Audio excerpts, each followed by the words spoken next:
Hello friends, कैसे हैं आप सभी। उम्मीद करता हूं आप सभी बहुत अच्छे होंगे। सेकंड सेमेस्टर का एग्जाम बहुत ही पास में है और मुझे उम्मीद है आप अच्छे से तैयारी कर रहे होंगे। तो इस क्लास में हम साइंस के बारे में बात करेंगे। साइंस का कुछ टॉपिक जो है वो मैं पढ़ाऊंगा, बाकी आगे के टॉपिक मैम के द्वारा आप पढ़ेंगे।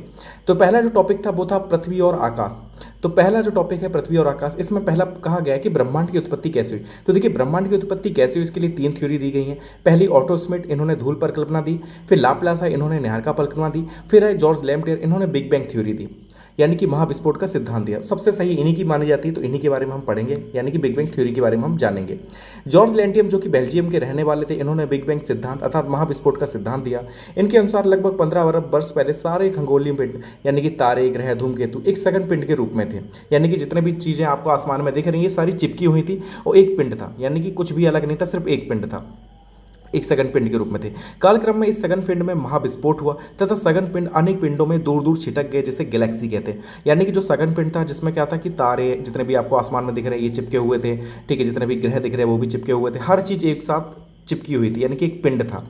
बाद में हुआ क्या, गर्मी अर्मी बढ़ने की वजह से इनके बीच में विस्फोट हुआ और जिसे हम लोग महाविस्फोट कहते हैं, यानी कि महाविस्फोट हुआ, जिसकी वजह से ये जो सघन पिंड थे वो चारों तरफ छिटक गए, ठीक है, और आज भी एक दूसरे से दूर जा रहे हैं। तो ये जो छिटके हैं सघन पिंड, इन्हें हम लोग गैलेक्सी कहते हैं। और आज भी जो गैलेक्सियां हैं वो एक दूसरे से दूर जा रही हैं, अर्थात हम कह सकते हैं कि आज भी ब्रह्मांड का विस्तार हो रहा है। यानी कि जो महाविस्फोट हुआ था उसकी वजह से जो पिंड था वो उसमें छोटे छोटे भागों में टूट गया। तो उससे हुआ क्या कि कई सारी गैलेक्सियां बनी और जो गैलेक्सियां हैं वो आज भी एक से दूर जा रही हैं, मतलब एक दूसरे से दूर जा रही हैं। तो हम कह सकते हैं कि ब्रह्मांड जो है वो आज भी बड़ा हो रहा है, आज भी इसका विस्तार हो रहा है। अब हम जानते हैं कि गैलेक्सी किसे कहते हैं।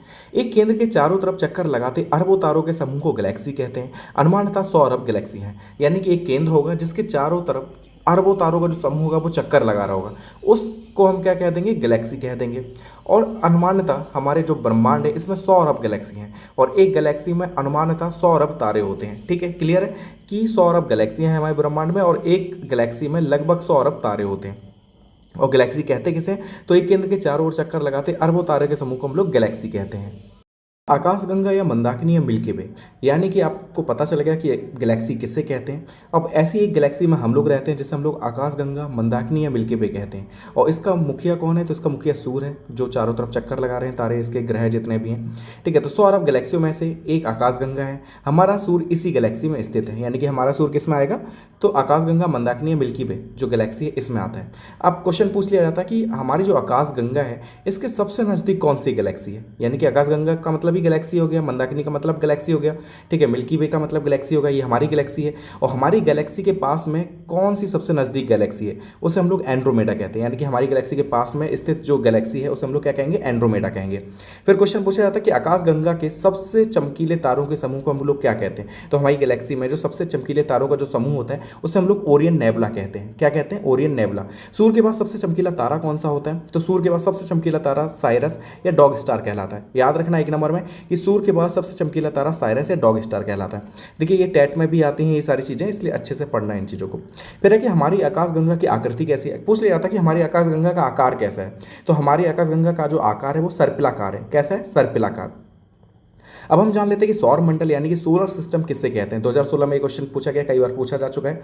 सूर्य, ग्रह, उपग्रह तथा अन्य खगोलीय पिंड जैसे क्षुद्र ग्रह, उल्का पिंड मिलकर सौर मंडल का निर्माण करते हैं। यानी कि सौर मंडल का निर्माण कौन करता है, तो सूर्य, हमारा जो सूर्य है, जो ग्रह हैं जो उसके चारों चक्कर लगा रहे हैं, उपग्रह जो उसके चारों चक्कर लगा रहे हैं, तथा अन्य खगोलीय पिंड जैसे क्षुद्र ग्रह, उल्का पिंड मिलकर सभी मिलकर सौर मंडल का निर्माण करते हैं।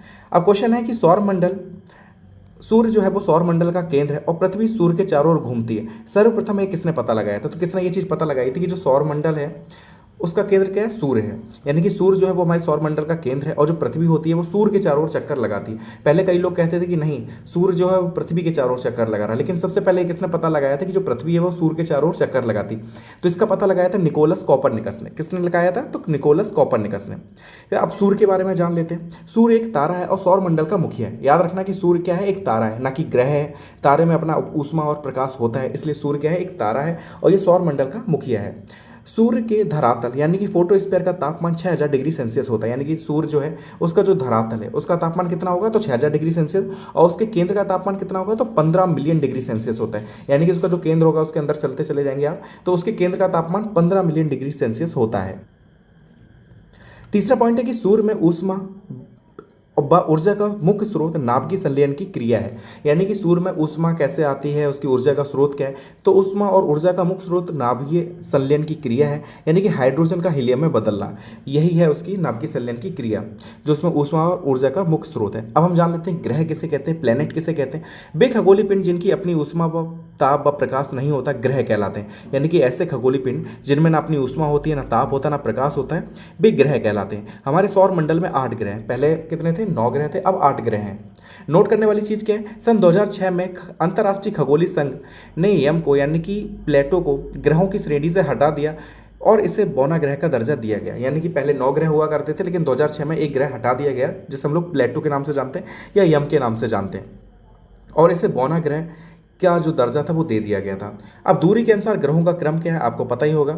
सूर्य से सबसे पास में बुध है, उसके बाद शुक्र आता है, फिर पृथ्वी आता है, फिर मंगल आता है, फिर बृहस्पति आता है जो कि सबसे बड़ा है, उसके बाद शनि आता है, फिर अरुण वरुण आते हैं। अगर आकार में देखेंगे तो सबसे बड़ा बृहस्पति हो जाएगा, फिर शनि हो जाएगा, फिर अरुण वरुण हो जाएगा, ठीक है, उसके बाद पृथ्वी आ जाएगा, फिर शुक्र आ जाएगा, ऐसे करके याद रखना। अब बुध की बात कर लेते हैं सबसे पहले, जो कि सूर्य के सबसे नजदीक है। तो सूर्य के सबसे नजदीक व सबसे छोटा ग्रह बुध है। ये 88 दिन में सूर्य की परिक्रमा कर लेता है, यानी कि 88 दिन में सूर्य का एक चक्कर लगा लेता है। जैसे पृथ्वी को कितना टाइम लगता है, तो 365 दिन लग जाते हैं, लेकिन बुध को कितना लगेगा, सिर्फ 88 दिन लगेगा। इसका कोई उपग्रह नहीं, जैसे हमारा उपग्रह है चंद्रमा, ठीक है, पृथ्वी का, ऐसी मंगल ग्रह के भी 2 उपग्रह हैं, लेकिन बुध का कोई भी उपग्रह नहीं है। आकार के अनुसार ग्रहों का क्रम देखें तो सबसे बड़ा बृहस्पति, फिर शनि, फिर अरुण वरुण, फिर पृथ्वी, यानी कि पृथ्वी जो है 5वें नंबर पर आती है, ये चीज़ याद रखना। उसके बाद शुक्र आएगा, फिर मंगल आता है। ये मत सोचना कि पहले मंगल आएगा फिर शुक्र आएगा, तो नहीं, पृथ्वी के बाद शुक्र आता है, उसके बाद मंगल आएगा और सबसे छोटा आपका बुध हो जाएगा। अब हम शुक्र की बात करेंगे, यानी कि सूर्य के नज़दीक दूसरा सबसे बड़ा जो ग्रह है वो कौन सा हो जाएगा, शुक्र हो जाएगा। यानी कि सूर्य के जस्ट बाद आपका बुध आ जाएगा, फिर शुक्र आएगा।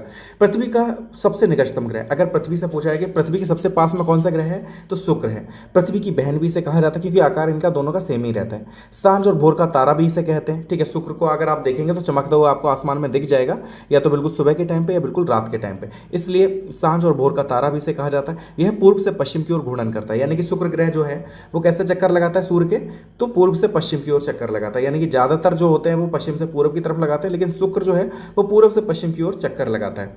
उपग्रह इसका एक भी नहीं है और सबसे चमकीला ग्रह भी इसे कहा जाता है, क्योंकि बहुत गर्म होता है। इसमें बादल जो होते हैं वो सूर्य की ऊष्मा को ग्रहण तो कर लेते हैं, लेकिन उसे बाहर नहीं निकलने देते, तो जीवन इसमें संभव नहीं है और बहुत ही ज़्यादा गर्म ग्रह है और सबसे चमकीला ग्रह भी इसे कहा जाता है। अब हम बात करेंगे पृथ्वी की, एकमात्र ऐसा ग्रह जहाँ पर जीवन संभव है। आकार का क्रम देखें तो 5वां सबसे बड़ा ग्रह है, दूरी के क्रम में 3रे नंबर पर आता है। नीला ग्रह भी कहते हैं क्योंकि पानी इतनी ज़्यादा है यहाँ पर, तो अगर आसमान से हम देखते हैं तो ये नीला ग्रह कहते हैं इसे, ठीक है। उपग्रह की बात करें तो एक उपग्रह है जिसे हम लोग चंद्रमा कहते हैं। पृथ्वी द्वारा अपने अक्ष पर घूर्णन की अवधि 23 घंटे 56 मिनट में ये पूरी कर लेती है। यानी कि पृथ्वी द्वारा अपने अक्ष पर घूर्णन की जो अवधि है वो कितनी है, तो 23 घंटे 56 मिनट। और पृथ्वी द्वारा सूर्य की परिक्रमा कितने टाइम पे पूरी होती है, तो 365 दिन 5 घंटे 48 मिनट।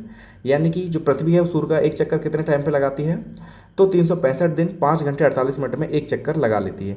सूर्य का प्रकाश जो है वो पृथ्वी तक पहुंचने में कितना समय लगता है, तो 8 मिनट 16 सेकंड, कहीं 20 सेकंड देखने को मिलेगा, कभी कभी सेकंड में आ जाता है, तो लगभग 500 सेकंड टाइम लगता है, ठीक है, सूर्य का प्रकाश पृथ्वी तक पहुंचने में। फिर है कि सूर्य से पृथ्वी की औसतन दूरी 15 करोड़ किलोमीटर है। अगर पूछा जाए कि सूर्य से पृथ्वी की दूरी कितनी है, तो 15 करोड़ किलोमीटर है। अब हम बात कर लेते हैं मंगल की, यानी कि मार्स की।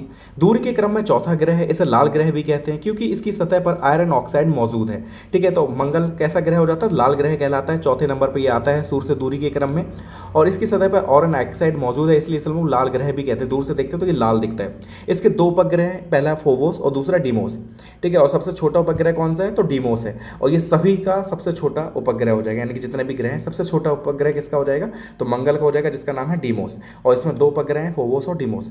अब हम बात करेंगे बृहस्पति की, जुपिटर की, सबसे बड़ा ग्रह है। उपग्रहों की बात करें तो ये पुराने नोट्स हैं, तो इसमें 79 हैं। अभी इसके जो उपग्रह हैं वो 148 से ऊपर हो गए, उनकी खोज हो चुकी है। जैसे जैसे कैमरा हमारा अच्छा होता जा रहा है वैसे वैसे हमें इसके उपग्रह भी दिखते जा रहे हैं, तो लगभग 148 के लगभग इसके उपग्रह हैं। उपग्रह की संख्या याद नहीं रखनी, बस याद रखना कि सबसे बड़ा ये ग्रह है। सबसे बड़ा इसका जो उपग्रह है उसे हम लोग गैनीमेड कहते हैं, जो बृहस्पति का सबसे बड़ा उपग्रह है और सौरमंडल का सबसे बड़ा उपग्रह है। यानी कि सौरमंडल का भी सबसे बड़ा उपग्रह है और बृहस्पति का भी सबसे बड़ा उपग्रह है, जिसका नाम क्या है, गैनीमेड याद रखना नाम। फिर हम बात करेंगे शनि की, सैटर्न की। बृहस्पति के बाद सबसे बड़ा ग्रह है, यानी कि सबसे बड़ा बृहस्पति हो जाएगा, उसके बाद जो है वो शनि सबसे बड़ा ग्रह है। इसके चारों ओर धूल व गैसों के बने वलय पाए जाते हैं, जिनकी संख्या 7 है। अगर आप कभी भी शनि को देखेंगे चित्र इसका, तो आप देखेंगे कि इसके चारों ओर धूल व गैसों के वलय दिखेंगे आपको, जिनकी संख्या 7 दिखेगी, यानी कि 7 लाइनें आपको देखने को मिलेंगी। इसके कितने उपग्रह हैं? 82 इसमें लिखे हैं, लेकिन अभी इसके उपग्रह 120 के आसपास होंगे। ठीक है, तो उपग्रह आपको याद नहीं रखने, ये हर बार नए नए बदलते रहते हैं। टाइटन जो है वो सबसे प्रसिद्ध उपग्रह है इसका, और सबसे बड़ा उपग्रह है। अगर शनि की बात की जाए तो पूछ लिया जाता है कि टाइटन किसका सबसे बड़ा उपग्रह है, तो वो शनि का हो जाएगा। ठीक है, लेकिन गैनीमेड से ये छोटा है, यानी कि बृहस्पति के उपग्रह से छोटा है, लेकिन शनि का सबसे बड़ा उपग्रह कौन सा हो जाएगा? टाइटन हो जाएगा। ठीक है, इतना याद रखना। अब हम बात करेंगे अरुण की। शुक्र की भांति यह भी पूर्व से पश्चिम की ओर घूर्णन करता है। यह सर्वाधिक झुका हुआ है अपनी अक्ष पर, इस कारण इसे लेटा हुआ ग्रह भी कहते हैं, और इसके उपग्रहों की संख्या 27 है। अरुण भी कैसे, जैसे शुक्र ग्रह जो था वो कैसे चक्कर लगाता था, तो पूर्व से पश्चिम की ओर लगाता था, ये भी वैसे ही करता है, ये भी घूर्णन करता है पूर्व से पश्चिम की ओर, और सर्वाधिक झुका हुआ है अपने अक्ष पर, इसलिए इसे लेटा हुआ ग्रह भी कहते हैं। और इसके उपग्रहों की संख्या कितनी है? 27 है, इसमें चेंजमेंट नहीं हुआ। वरुण की अगर हम बात करें तो इसमें उपग्रहों की संख्या 14 है, इसमें भी चेंजमेंट नहीं हुआ, और शुक्र से दूरी के क्रम में ये 8वां ग्रह है, यानी कि सबसे लास्ट में यही स्थित है।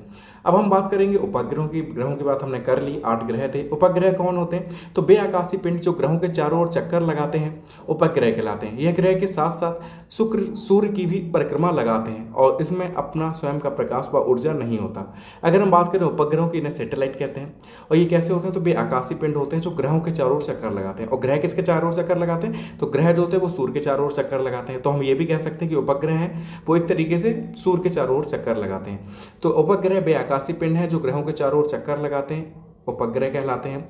ये ग्रह के साथ साथ सूर्य की भी परिक्रमा करते हैं, इनमें स्वयं का ऊर्जा व प्रकाश नहीं होता। अब हम बात करें चंद्रमा की, जो पृथ्वी का उपग्रह है, इसे जीवाश्म ग्रह भी कहते हैं। एक नंबर में पूछ लिया जाएगा कि जीवाश्म ग्रह किसे कहते हैं? सूर्य, चंद्रमा, बुध, शुक्र, ऐसे करके। तो चंद्रमा को जीवाश्म ग्रह भी कहते हैं। नील आर्मस्ट्रांग चंद्रमा पर पहुंचने वाले पहले व्यक्ति थे जो 1969 में चांद पर पहुंचे थे। याद रखना कि नील आर्मस्ट्रांग जो थे वो चंद्रमा पर पहुंचने वाले पहले व्यक्ति थे। कब पहुंचे थे? तो 1969 में। भारतीय की बात करें तो राकेश शर्मा चंद्रमा पर पहुंचने वाले पहले भारतीय थे। ठीक है, तो पहले भारतीय कौन हो जाएंगे? राकेश शर्मा हो जाएंगे। अब हम जान लेते हैं कि उल्कापिंड या उल्कास्म किसे कहते हैं। ये अंतरिक्ष में तीव्र गति से घूमते हुए आकाशीय पिंड है।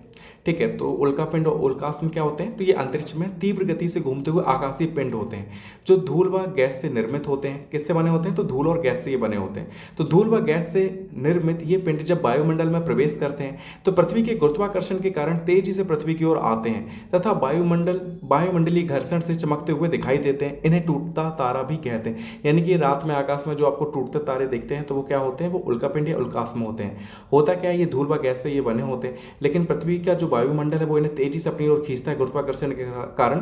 तो ये जब वायुमंडल में प्रवेश करते हैं तो ये क्या करते हैं? जल से जाते हैं। ठीक है, तो इसीलिए हमें इन्हें क्या कैसे देखते हैं? ये घर्षण जब ये करते हैं तो ये चमकते हुए दिखाई देते हैं, इसलिए हम इन्हें टूटता तारा भी कहते हैं। प्राय पृथ्वी पर पहुंचने से पहले ही राख हो जाते हैं, इन्हें उल्कास्म कहते हैं। यानी कि होता क्या कि इतनी तेजी से घर्षण करते हैं तो ये पहले ही राख हो जाते हैं, तो इन्हें क्या कहते हैं? उल्कास्म कहते हैं। जब ये जल नहीं पाते और पिंड के तौर पर पृथ्वी पर गिरते हैं तो इन्हें उल्कापिंड कहते हैं। यानी कि अगर जल जाएगा, राख हो जाएगा तो उल्कास्म कहलाएगा, और जब ये जल नहीं पाएंगे, पिंड के तौर पर पृथ्वी पर गिर जाएंगे तो इन्हें क्या कहेंगे? उल्कापिंड कहेंगे। ठीक है, क्लियर हो गया। पुच्छल तारे या धूमकेतु किसे कहते हैं? तो ये आकाशीय धूल, बर्फ और हिमानी गैसों के पिंड हैं जो सूर्य से दूर ठंडे व अंधेरे क्षेत्रों में रहते हैं। यानी कि पुच्छल तारे और धूमकेतु कैसे होते हैं? तो ये आकाशीय धूल से बने होते हैं, बर्फ और हिमानी गैसों के ये पिंड होते हैं जो सूर्य से दूर ठंडे व अंधेरे क्षेत्रों में रहते हैं। जब ये सूर्य के समीप से गुजरते हैं तो गर्म होकर इनमें से गैसों की फुहारें निकलती हैं जो एक लंबी चमकीली पूंछ जैसी प्रतीत होती हैं। सामान्यतः पुच्छल तारे बिना पूंछ के ही होते हैं। यानी कि पुच्छल तारे और धूमकेतु क्या होंगे? तो ये आकाशीय धूल, बर्फ और हिमानी के पिंड होते हैं।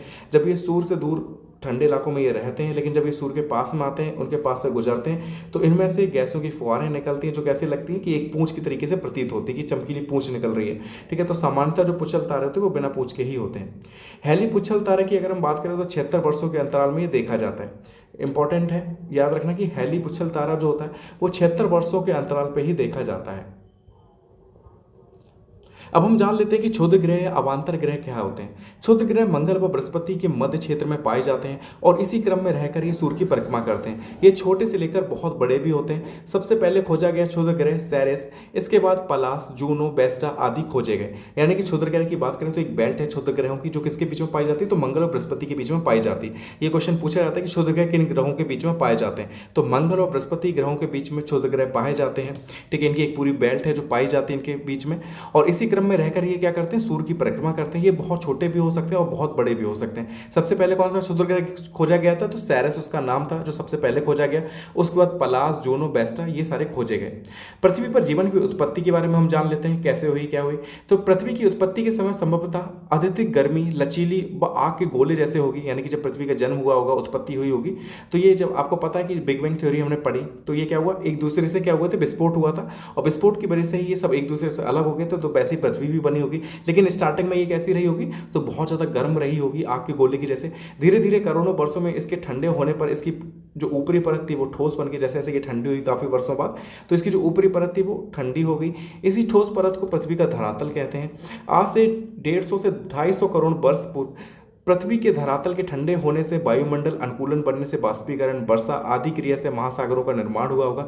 ठीक है, तो कैसे निर्माण हुआ होगा, तो आज से लगभग 150 से 250 करोड़ वर्ष पहले जो पृथ्वी का धरातल ठंडा हुआ, तो उसकी वजह से वायुमंडल अनुकूलन बनने से बाष्पीकरण हुआ, वर्षा हुई, ठीक है, आदि क्रियाओं से महासागर जो थे उनका निर्माण हुआ, और यहीं से धीरे धीरे पृथ्वी पर जीव विकास की शुरुआत हो गई। जीवों के विकास की प्रथम जो कड़ी थी वो अमीबा से विकसित हुई, फिर एक कोष की जीव आए, फिर धीरे धीरे बहुकोष की जीवों की उत्पत्ति हुई। यानी कि जीवों के विकास के क्रम में सबसे पहले कौन आया होगा, तो अमीबा आई, अमीबा विकसित हुई, उसके बाद एक कोष की जीव आए, उसके बाद धीरे धीरे बहुकोष की जीवों की उत्पत्ति हुई। नेक्स्ट पॉइंट है आपका छाया और प्रच्छाया। छाया को इंग्लिश में शैडो बोलते हैं। छाया होती क्या है, जब कोई भी आपका प्रकाश जा रहा है इस तरीके से और प्रकाश के मार्ग में हमने कोई अपारदर्शी वस्तु रख दी, तो दूसरी साइड में क्या होगा, एक ऐसा क्षेत्र निर्मित हो जाएगा जो पूरा काला काला दिखाई देगा, यानी कि प्रकाशहीन होगा। वो क्षेत्र आपका क्या कहलाता है, छाया कहलाता है। तो वही लिखा हुआ है, जब किसी अपारदर्शी वस्तु को प्रकाश जाने वाले मार्ग में रख देते हैं तो वस्तु प्रकाश को आर पार जाने से रोक देती है और एक प्रकाशहीन क्षेत्र वस्तु की दूसरी तरफ बन जाता है। उस प्रकाशहीन क्षेत्र को ही हम क्या कहते हैं, छाया कहते हैं। ये आपका क्वेश्चन इंपॉर्टेंट है, आया हुआ है। बात करते हैं प्रच्छाया व उपछाया की। ये भी आपका काफी इंपॉर्टेंट क्वेश्चन है और आपसे हो सकता है इस बार पूछा जाए। तो जब क्या होता है, पृथ्वी की छाया निर्मित होती है ना, तो इस छाया में क्या होगा, बीच का जो भाग होता है वो एकदम आपका काला काला डार्क काला भाग मिलेगा बीच का, और किनारे पर क्या मिलता है, किनारे पर आपका हल्का काला भाग मिलेगा। वो जो हल्का काला भाग होता होगा ना, वो आपका कहलाएगा उपछाया, और जो पूरा काला काला भाग होगा वो कहलाता है आपका प्रच्छाया। इस तरीके से ध्यान याद रखना। जैसे मान लीजिए कोई गिलास रखा हुआ है या कोई भी बॉक्स रखा हुआ है, आपने इधर से लाइट डाली, पीछे उसकी क्या बनी, छाया बन गई। तो जो डार्क छाया होगी ना, यानी कि जो पूरा पूरा काला भाग होगा आपका, वो तो कहलाएगा प्रच्छाया, और जो हल्का काला भाग वो किनारे पर ही बनता है, सीमावर्ती भाग उसको बोलेंगे, किनारे पर हल्का काला दिखाई देगा, वो आपका कहलाता है उपछाया। ये आपको सूर्य ग्रहण और चंद्र ग्रहण में भी समझ में आ जाएगा। जब आपका उपछाया के बीच में चंद्रमा आता है ना, तब वो क्या, वहाँ पर खंड चंद्र ग्रहण या आंशिक चंद्र ग्रहण बनता है, और जब पृथ्वी की प्रच्छाया में चंद्रमा आता है तब वहाँ पर पूर्ण चंद्र ग्रहण होता है। तो वहाँ पर भी आपको क्लियर हो जाएगा। वैसे मैंने ये आपको समझा दिया है कि जब डार्क भाग जो निर्मित होगा वो आपका प्रच्छाया होगा, और किनारे का जो हल्का काला भाग होगा वो उपछाया कहलाता है। अब बात करते हैं चंद्र ग्रहण की। तो जब सूर्य और चंद्रमा के बीच में क्या आ जाती है, आपकी पृथ्वी आ जाती है, तो आपका क्या होता है, चंद्र ग्रहण होता है। यानी कि ये रहा आपका सूर्य, ये रहा आपका चंद्रमा, और बीच में आ गई आपकी पृथ्वी। ठीक है, इस तरीके से आएगा। और इसमें होता क्या है, जब सूर्य और चंद्रमा के बीच में, ये चंद्रमा रहा, ये सूर्य रहा, ये पृथ्वी रही, सूर्य और चंद्रमा के बीच में जब पृथ्वी आ जाती है तो पृथ्वी की छाया पड़ती है चंद्रमा पर, और जब पृथ्वी की छाया चंद्रमा पर पड़ेगी तो चंद्रमा दिखाई नहीं देगा, तो आपका क्या हो जाएगा, चंद्र ग्रहण हो जाएगा। और चंद्रमा इस तरीके से आता है, इस तरीके से, यानी कि जब छाया में आएगा तो कौन सा चंद्र ग्रहण होगा, पूर्ण चंद्र ग्रहण होगा। और जब ये क्या होगा, जब ये प्रच्छाया में आएगा तब क्या होगा, आपका आंशिक चंद्र ग्रहण होता है। वो इस तरीके से आता है आपका। ये वाला जो भाग होगा ये आपका प्रच्छाया बनेगा, सॉरी उपछाया बनेगा, ये वाला भाग उपछाया, और ये वाला भाग उपछाया बनेगा। अगर ये क्लियर नहीं हो रहा है तो एसएसटी की आपकी रिवीजन क्लास होगी, वहाँ पर भी आपको यही क्वेश्चन मिलेगा, वहाँ पर आपको डायग्राम दिखा दूंगी। अभी मुझे डायग्राम मेरे पास है नहीं, ये इस तरीके से आप समझ लीजिए, आपको ये पहले समझाया भी था। तो आपका जब इस तरीके से बनेगा ना, तो ये जो बीच का भाग है ना, ये वाला, ये आपका प्रच्छाया है। जब यहाँ पर चंद्रमा होगा तब पूर्ण चंद्र ग्रहण होगा, और इस वाले और इस वाले एरिया में होगा चंद्रमा, तो वहाँ पर खंड चंद्र ग्रहण होता है। बस इतना याद रखो। किस किस के बीच में चंद्रमा आए, चंद्रमा कहाँ पर होगा? जब सूर्य होगा, उसके बाद पृथ्वी होगी, उसके बाद चंद्रमा होगा। यानी कि सूर्य और चंद्रमा के बीच में क्या आ जाएगी? बीच में दरार आ जाएगी। किसकी वजह से? पृथ्वी की वजह से। क्लियर? बाकी सब वही बात लिखी हुई है कि जब चंद्रमा पृथ्वी की प्रच्छाया में होगा तो आपका पूर्ण चंद्र ग्रहण होगा, और जब आपका उपछाया में होगा तो आंशिक चंद्र ग्रहण होगा। चंद्र ग्रहण आपका होता कब है? तो पूर्णमासी के दिन होता है। एक बार फिर से समझ लो, सन ये रहेगा आपका, पृथ्वी ये रहेगी, और चंद्रमा ये रहेगा। जैसे चाहो वैसे याद कर लो, सेम याद कर लो। सेम की फली होती है ना, सेम, तो SEM क्रम इनका ये रहेगा। अब बात करते हैं सूर्य ग्रहण की। तो इसमें हो जाता है क्या? सूर्य और पृथ्वी के बीच में चंद्रमा आ जाता है, यानी कि ये पृथ्वी रही और ये बीच में क्या आ गया? चंद्रमा। यानी कि सूर्य, पृथ्वी, चंद्रमा और पृथ्वी, ये सीक्वेंस बनेगा। तब आपका क्या होता है? सूर्य ग्रहण होता है। इसमें होता क्या है? इसमें चंद्रमा की छाया पृथ्वी पर पड़ने लगती है और हमें सूर्य का भूभाग दिखाई नहीं दे पड़ता, जिससे चंद्रमा बीच में होता है। यानी कि ये सूर्य रहा, ये रहा चंद्रमा, और ये रही पृथ्वी। तो इसकी जो छाया है वो क्या पड़ेगी? पृथ्वी पर पड़ेगी, और उस छाया की वजह से सूर्य का जितना है ये एरिया हमको दिखाई नहीं देगा, तो वो आपका कहलाता है सूर्य ग्रहण। सूर्य ग्रहण भी आपके कब पड़ेगा? तो अमावस्या के दिन होता है सूर्य ग्रहण। याद रखना, सूर्य ग्रहण अमावस्या के दिन होता है, और चंद्र ग्रहण आपका पूर्णमासी के दिन होता है। ट्रिक याद रखने की मैंने इस तरीके से आपको बताई थी। शाम, तो शाम से आपका क्या हो जाएगा? सन, अर्थ, मून, और समा बताई थी आपकी सन, मून, अर्थ। अगर आप सेम से याद करना चाहे तो सेम की फली से याद करो, जैसे चाहो वैसे याद कर लो, आपके ऊपर है याद करना। तो नेक्स्ट आते हैं नासा। नासा की फुल फॉर्म क्या होती है? नासा की फुल फॉर्म आपसे पूछी जा सकती है। फुल फॉर्म याद कर लीजिए, इसकी स्थापना याद कर लीजिए, और इसका मुख्यालय कहाँ पर है तो ये याद कर लीजिए। फुल फॉर्म है इसकी राष्ट्रीय वैमानिकी और अंतरिक्ष प्रबंधन, या फिर इसको बोल सकते हैं national aeronautics and space administration. इसकी स्थापना हुई थी 29 जुलाई 1958 में, और इसका मुख्यालय कहाँ है? वॉशिंगटन DC में।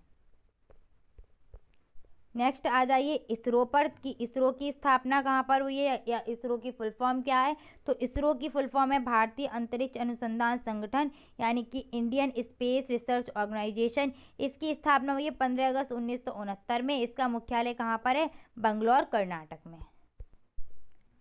नेक्स्ट चैप्टर आपका था मृदा और फसलें।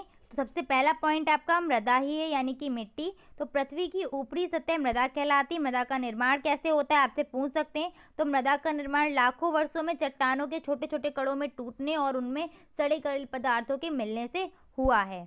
मृदा के कणों के प्रकार पूछे जा सकते हैं। तो मृदा के कणों के प्रकार क्या हैं? इनमें अलग अलग प्रकार के कण पाए जाते हैं, जैसे मृत्तिका, यानी कि चिकने कण हो गए, जिनको क्ले बोलते हैं। इनका आकार याद रखना 0.002 mm से कम के होते हैं। गाद होती है आपकी 0.002 से 0.02 mm तक। इसके बाद बालू होती है, जो थोड़े मोटे कण होते हैं आपके 0.02 से 2 mm तक। और आपकी बजरी, जो और थोड़े मोटे कण होंगे, वो होंगे आपके 2 mm से अधिक के होते हैं। ठीक है, कणों का आकार आपसे पूछा जा सकता है सीधे सीधे। तो सबसे पहले आपकी क्ले आती है, क्योंकि इसके बहुत बारीक कण होते हैं। उसके बाद आपकी सिल्ट आती है, यानी कि गाद। उसके बाद बालू, और उसके बाद बजरी। ये इंपॉर्टेंट है, और हो सकता है आपके एग्जाम में ये आ जाए क्वेश्चन। टेट CTET वगैरह में ये काफ़ी पूछा जाता है, और आपके एग्जाम में भी बन सकता है ये। मृदा का उपयोग क्या क्या करना है, तो आप कुछ भी लिख सकते हो। सुराई घड़ा बनाने में, ईंट बनाने में, और लोग कह रही हूँ मैं, इंसेक्ट यानी कि छोटे छोटे कीड़े मकोड़ों का निवास स्थान भी आपका मृदा होती है। और पेड़ पौधों के लिए तो उपयोगी है ही, पेड़ पौधे आपके मिट्टी में ही लगे होते हैं। नेक्स्ट आते हैं ह्यूमस। क्या होता है ह्यूमस? सबसे इम्पॉर्टेंट है आपका। ह्यूमस आपका क्या होते हैं? यह भूरे व काले रंग का कार्बनिक पदार्थ होता है। ये पेड़ पौधों, जीव जंतुओं के प्राकृतिक रूप से सड़ने गलने से बनता है। ये वो खुद ही मिट्टी में पड़े रहते हैं, सड़ते गलते रहते हैं, और उसमें मिल जाते हैं, वही आपका ह्यूमस कहलाता है। और भारतीय मृदा में यह सबसे कम पाया जाता है। इस चीज़ को ध्यान रखना। ह्यूमस क्या है आपका? भारतीय मृदा में सबसे कम पाया जाएगा। नेक्स्ट आते हैं मृदा के प्रकार पर। तो मृदा आपकी कृषि अनुसंधान, भारतीय कृषि अनुसंधान परिषद के अकॉर्डिंग जो मृदा है आपकी, वो 8 वर्गों में बांटी गई है। जलोढ़ मिट्टी, काली मिट्टी, लाल मिट्टी, लैटेराइट मिट्टी, पर्वतीय मिट्टी, दलदली मिट्टी, मरुस्थलीय मिट्टी और लवणीय मिट्टी। इसमें सबसे पहले हम बात करते हैं आपकी जलोढ़ मिट्टी की। तो जलोढ़ मिट्टी को हम दोमट मिट्टी या कछारी मिट्टी भी बोलते हैं, दोमट या कछारी मिट्टी। मैं आपको सब डिटेल में करा चुकी हूँ। देखिए रिवीजन क्लास है तो मैं आपको डिटेल में नहीं बता रही, शॉर्ट में सारा बता देती हूँ कि आपका इससे इंपॉर्टेंट क्वेश्चन बन जाए आपके। दोमट मिट्टी और कछारी मिट्टी बोलते हैं। ये मिट्टी क्या है, जो आपका बहुत ही उपजाऊ मिट्टी होती है। भारत की सबसे उपजाऊ मिट्टी आपकी कौन सी, जलोढ़ मिट्टी ही पाई जाती है वो। और यह मिट्टी किसके द्वारा बनती है, नदियाँ जो है पहाड़ों से अपने साथ जो भी छोटे छोटे कण लेके आती हैं और मैदान में आते ही उन कणों को बिछा देती हैं, तो उनके द्वारा ये मिट्टी आपकी बनती है। उत्तरी मैदान और तटीय मैदान पर ये पाई जाती है। उत्तरी मैदान और तटीय मैदानों पर ये मिट्टी पाई जाती है। कौन सी मिट्टी, जलोढ़ मिट्टी। सबसे उपजाऊ मिट्टी आपकी जलोढ़ मिट्टी है। धान की खेती के लिए सबसे उपयोगी मिट्टी रहेगी आपकी जलोढ़ मिट्टी। अब बात करते हैं, इसी में आपकी दो आती हैं, इसको बांगर मिट्टी, सॉरी नई जलोढ़ मिट्टी और पुरानी बोलते हैं, जिसमें नई को हम बोलते हैं खादर, नाम अगर आपने सुना होगा खादर मिट्टी, और पुरानी जलोढ़ मिट्टी को हम बोलते हैं बांगर मिट्टी। ठीक है। नई जलोढ़ जो खादर होती है वो नदी के निकट पाई जाती है और हर साल क्या होता है, ये नई है ना, तो बाढ़ के कारण क्या होता है, नई नई मिट्टी आती रहती है, तो इसीलिए इसको नई जलोढ़ मिट्टी बोलते हैं। और जो बांगर मिट्टी होती है वो पुरानी इसलिए कि जो बाढ़ प्रभावित क्षेत्र है उससे दूर वो रहती है, इसलिए बांगर उसको बोला जाता है, यानी कि पुरानी जलोढ़ मिट्टी। काली मिट्टी का दूसरा नाम आपका होता है रेंगुर मिट्टी। इसको कपास मिट्टी भी बोलते हैं या फिर लावा मिट्टी, क्योंकि लावा के द्वारा बनती है ये कपास मिट्टी, और इसको लावा मिट्टी भी बोलते हैं। कपास की खेती के लिए सबसे ज़्यादा उपयुक्त रहती है आपकी, और ज्वालामुखी विस्फोट के कारण इसका निर्माण होता है। इसमें बहुत ही महीन कण, मृतिका वगैरह पाए जाते हैं। लाल मिट्टी की बात करें तो लाल मिट्टी लाल रंग की होती है। किसके कारण होती है ये लाल मिट्टी, इसमें आयरन ऑक्साइड यानी कि आयरन की मात्रा, फेरिक की मात्रा ज़्यादा पाई जाती है, और बाजरे की खेती के लिए बाजरे की खेती के लिए बहुत ही उपयुक्त मिट्टी रहेगी ये। नेक्स्ट आते हैं हम लैटेराइट मिट्टी पर। तो इसको मखरली मिट्टी भी बोला जाता है। इसका जो रंग होता है, इसका रंग भी लाल होता है, और इसमें चाय, कॉफ़ी, काजू वगैरह की खेती की जाती है। नेक्स्ट आते हैं हम पर्वतीय मिट्टी पर। तो पर्वतीय मिट्टी आपकी कहाँ पाई जाएगी, पर्वत वाले एरिया में पाई जाएगी, जहाँ पर बागवानी खेती वगैरह करनी होगी, चाय वगैरह की खेती हिमालय वगैरह पर देखने को आपको मिलेगी पर्वतीय मिट्टी। दलदली मिट्टी की बात करें तो दलदली मिट्टी कहाँ पर पाई जाती है, जहाँ पर भारी वर्षा होती है, दलदल वाला जो स्थान होगा वहाँ पर आपकी दलदली मिट्टी पाई जाती है, और इसमें ह्यूमस वगैरह उपस्थित होते हैं, इसलिए काले रंग की भी आपकी होती है। मरुस्थलीय मिट्टी मरुस्थल में पाई जाती है, जहाँ पर बलुई एरिया होता है, जैसे आपका गुजरात, राजस्थान हो गया, वहाँ पर आपकी मरुस्थलीय मिट्टी पाई जाती है, और इसमें नमी की बहुत कमी होती है। आपको पता है मरुस्थल में क्या है, पानी की कमी है, तो नमी इस मिट्टी में कम होती है। लवणीय मिट्टी क्या है आपकी, लवणीय मिट्टी में आपकी लवण सबसे ज़्यादा मात्रा में पाए जाएंगे, जैसे सोडियम हो गया, पोटेशियम हो गया, कैल्शियम, मैग्नीशियम, में सबसे अधिक मात्रा में पाए जाएंगे, इस कारण इसका नाम क्या है, लवणीय मिट्टी। नेक्स्ट आपके दो इम्पॉर्टेंट पॉइंट है कि मिट्टी की अम्लीयता को कम करने के लिए उसमें क्या मिलाया जाता है, और क्षारीयता को कम करने के लिए किसका उपयोग करते हैं। तो मिट्टी की अम्लीयता को कम करने के लिए हम उसमें लाइम या चूना मिलाते हैं, और मिट्टी की क्षारीयता को कम करने के लिए उसमें हम जिप्सम का उपयोग करते हैं। इस चीज़ को ध्यान रखना। नेक्स्ट आते हैं मृदा अपरदन की तरफ। मृदा अपरदन क्या होता है, यानी कि सॉइल इरोजन। तो मृदा के एक स्थान से दूसरे स्थान तक पहुंचने अथवा मूल स्थान से हटने को ही हम क्या कहते हैं, मृदा अपरदन। किसके द्वारा हो सकता है, जैसे मान लो हवा चली तो ऊपर की जो मिट्टी है वो हट के दूसरे स्थान पर पहुंच जाती है, या बारिश हुई तो ऊपर की जो परत होती है वो बह के चली जाती है ना, तो यही आपका मृदा अपरदन कहलाता है। मृदा अपरदन से हानियाँ क्या क्या होती हैं, तो इससे देखिए क्या होता है, अधिक अपरदन से ऊंची भूमि नीची हो जाती है, और मृदा अपरदन के कारण ऊपरी परत हट जाती है, जिससे क्या होगा, उसकी उपजाऊ शक्ति नष्ट होती जाएगी धीरे धीरे, तो वो भूमि क्या है, उपजाऊ नहीं रहेगी।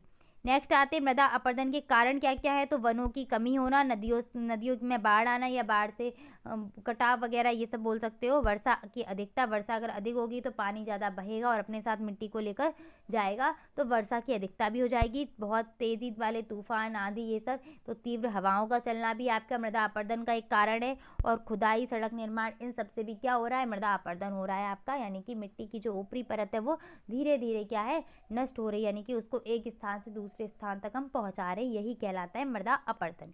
आगे आते हैं मृदा अपरदन रोकने के उपाय क्या क्या हैं, यानी कि मृदा संरक्षण के उपाय क्या क्या हैं। तो वनों की कटाई रोकी जाए, वृक्षारोपण को बढ़ावा दिया जाए, बाढ़ वाले क्षेत्र में क्या है, क्षेत्र के दोनों तरफ वन लगाकर पानी इधर उधर कर दे तो बाढ़ वगैरह नहीं आए। फसल चक्र का उपयोग करना चाहिए, यानी कि अदल बदल कर फसलों को बोना चाहिए, और अनियंत्रित पशुचारण पर रोक लगाना चाहिए। बाढ़ नियंत्रण के लिए नदियों पर बांध बनाने चाहिए। यही आपके सारे इंपॉर्टेंट पॉइंट रहेंगे। नेक्स्ट है आपकी फसलें यानी कि क्रॉप्स। तो ये क्या होती हैं, एक साथ एक ही स्थान पर उगाए गए एक ही जाति के पौधों का समूह कहलाता है फसल। एक ही जगह पर और एक साथ कई सारे पौधों को उगाना, वो भी एक ही प्रजाति के, एक ही जाति के, वो कहलाएंगी आपकी फसल। जो ऋतुओं के अनुसार है वो फसलें आपकी 3 प्रकार की होती है। कौन कौन सी, खरीफ, रबी और जायद की फसलें।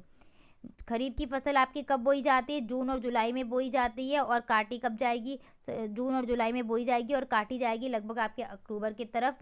इसमें आपके कपास, धान, मक्का, बाजरा, मूंगफली, मूंग, अरहर, ज्वार, तिल इत्यादि आते हैं। कपास, धान, मक्का और मूंगफली को याद रखना, ऑब्जेक्टिव में आपसे क्वेश्चन पूछा जा सकता है। रबी की फसल आपकी अक्टूबर से दिसंबर तक बोई जाती है, जिसमें आपका गेहूं, जौ, चना, मटर, इन चारों को याद रखना। सीधे सीधे आपसे ऑप्शन में पूछे भी गए हैं। गेहूं, जौ, चना, मटर आपकी कौन सी है, रबी की फसल है। इसके बाद बरसीम और सरसों भी आपकी रबी में ही आती है।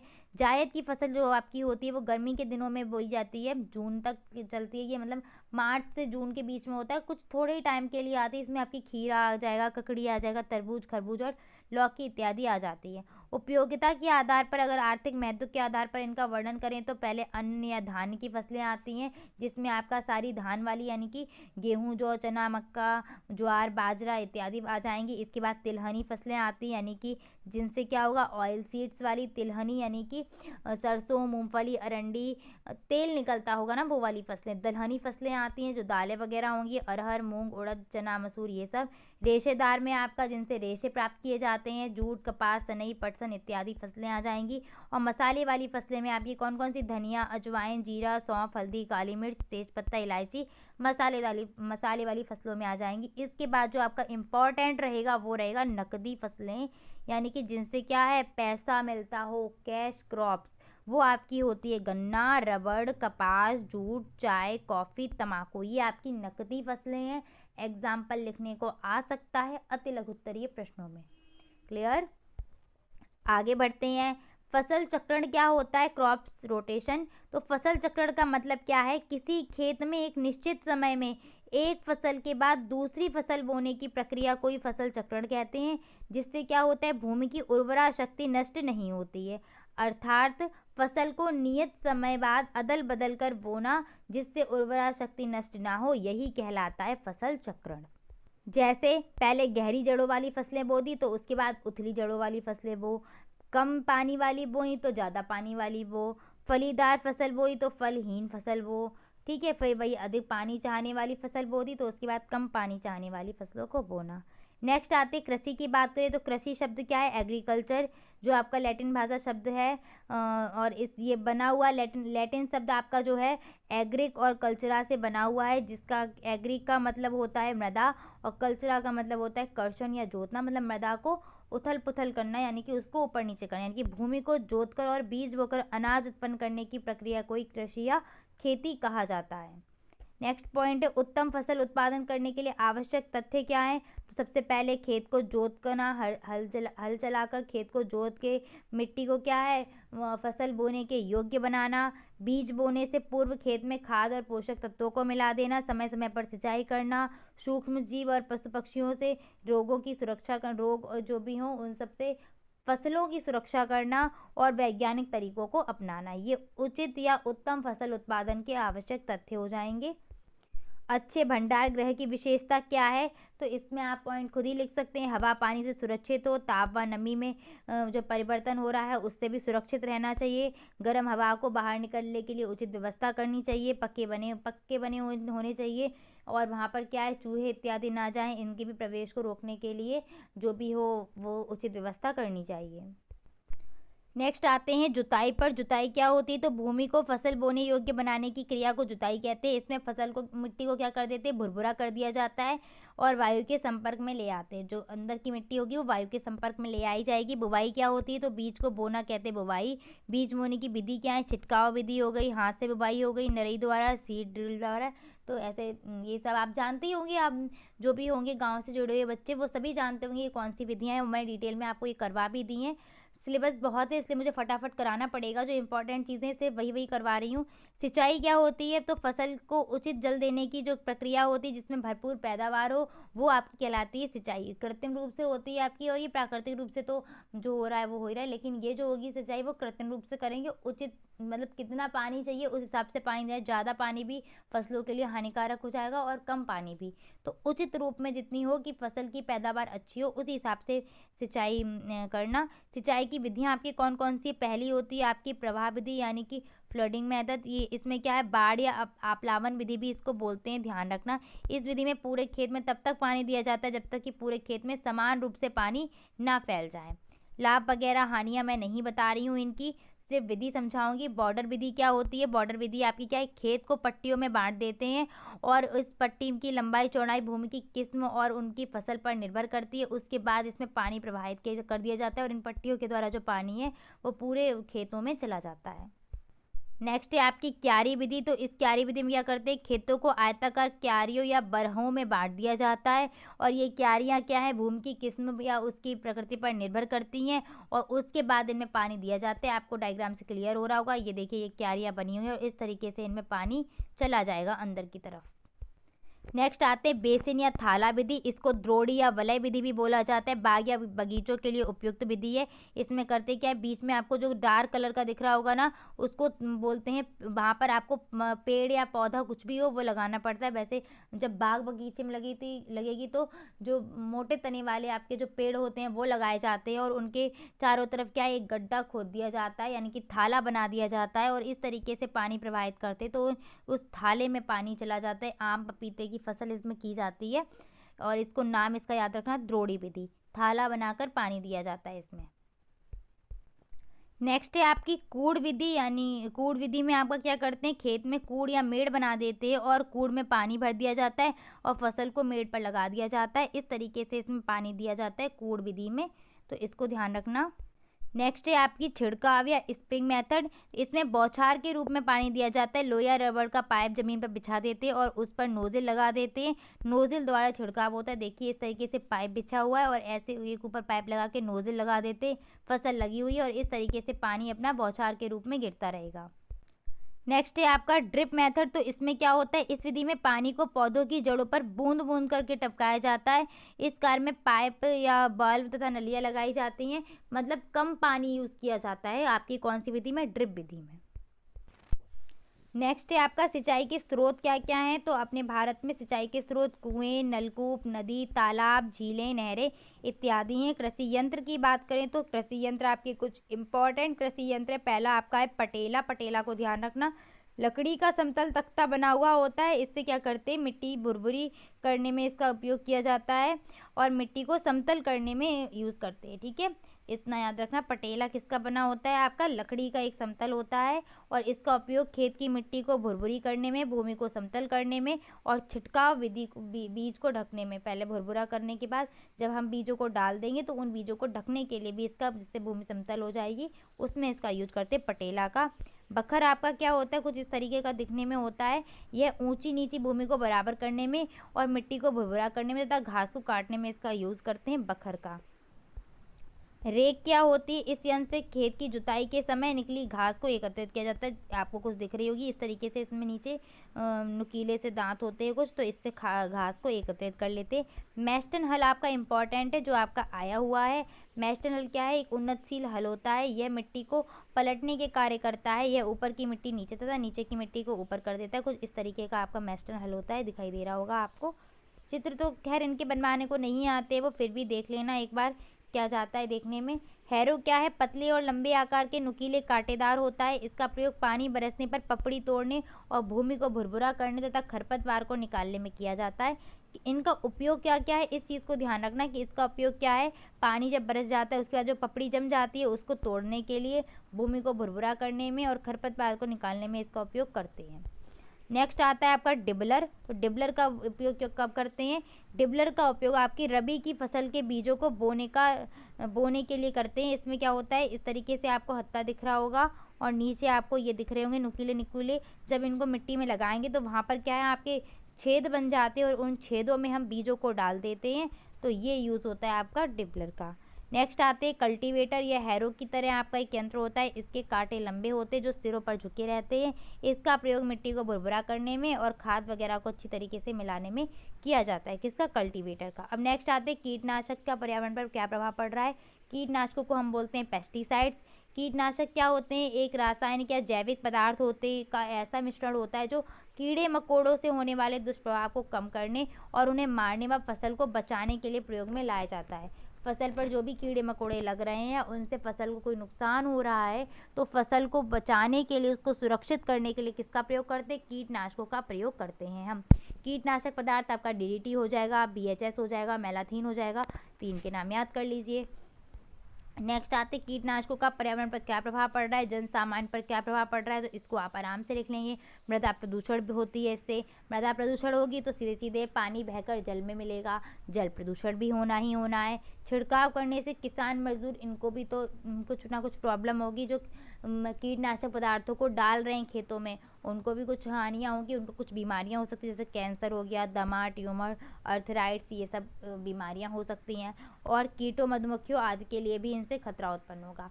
मतलब आपने देखा होगा कि फसलों पर भी तो कुछ भौरे या भंवरे कुछ मंडराते रहते हैं, तो इनको भी नुकसान होगा कीटनाशक दवाइयों से।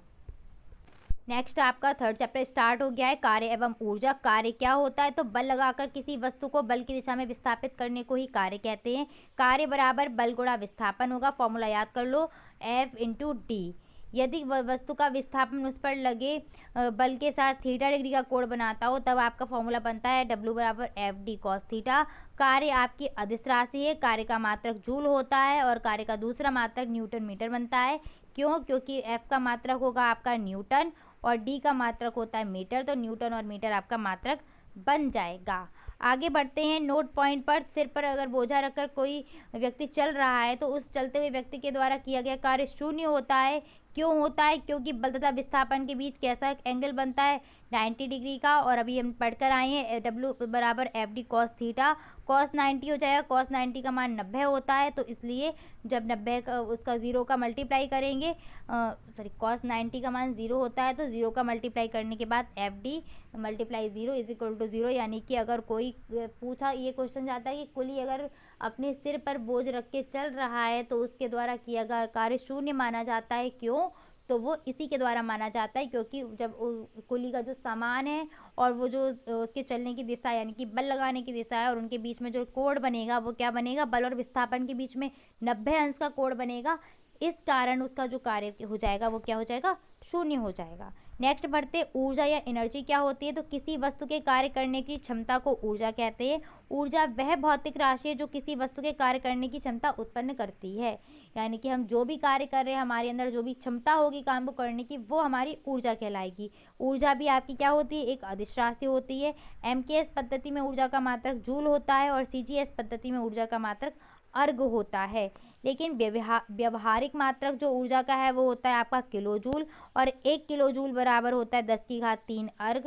नेक्स्ट आपका सबसे इम्पॉर्टेंट पॉइंट है कि 1 जूल में कितने आपके 1 किलो जूल बराबर होता है 10⁻³ जूल, और 1 जूल बराबर होता है 10⁻7 अर्ग। ये वाला पॉइंट आपका सबसे ज़्यादा इम्पॉर्टेंट है कि 1 जूल बराबर कितने अर्ग होते हैं, तो 10⁻7 अर्ग होते हैं।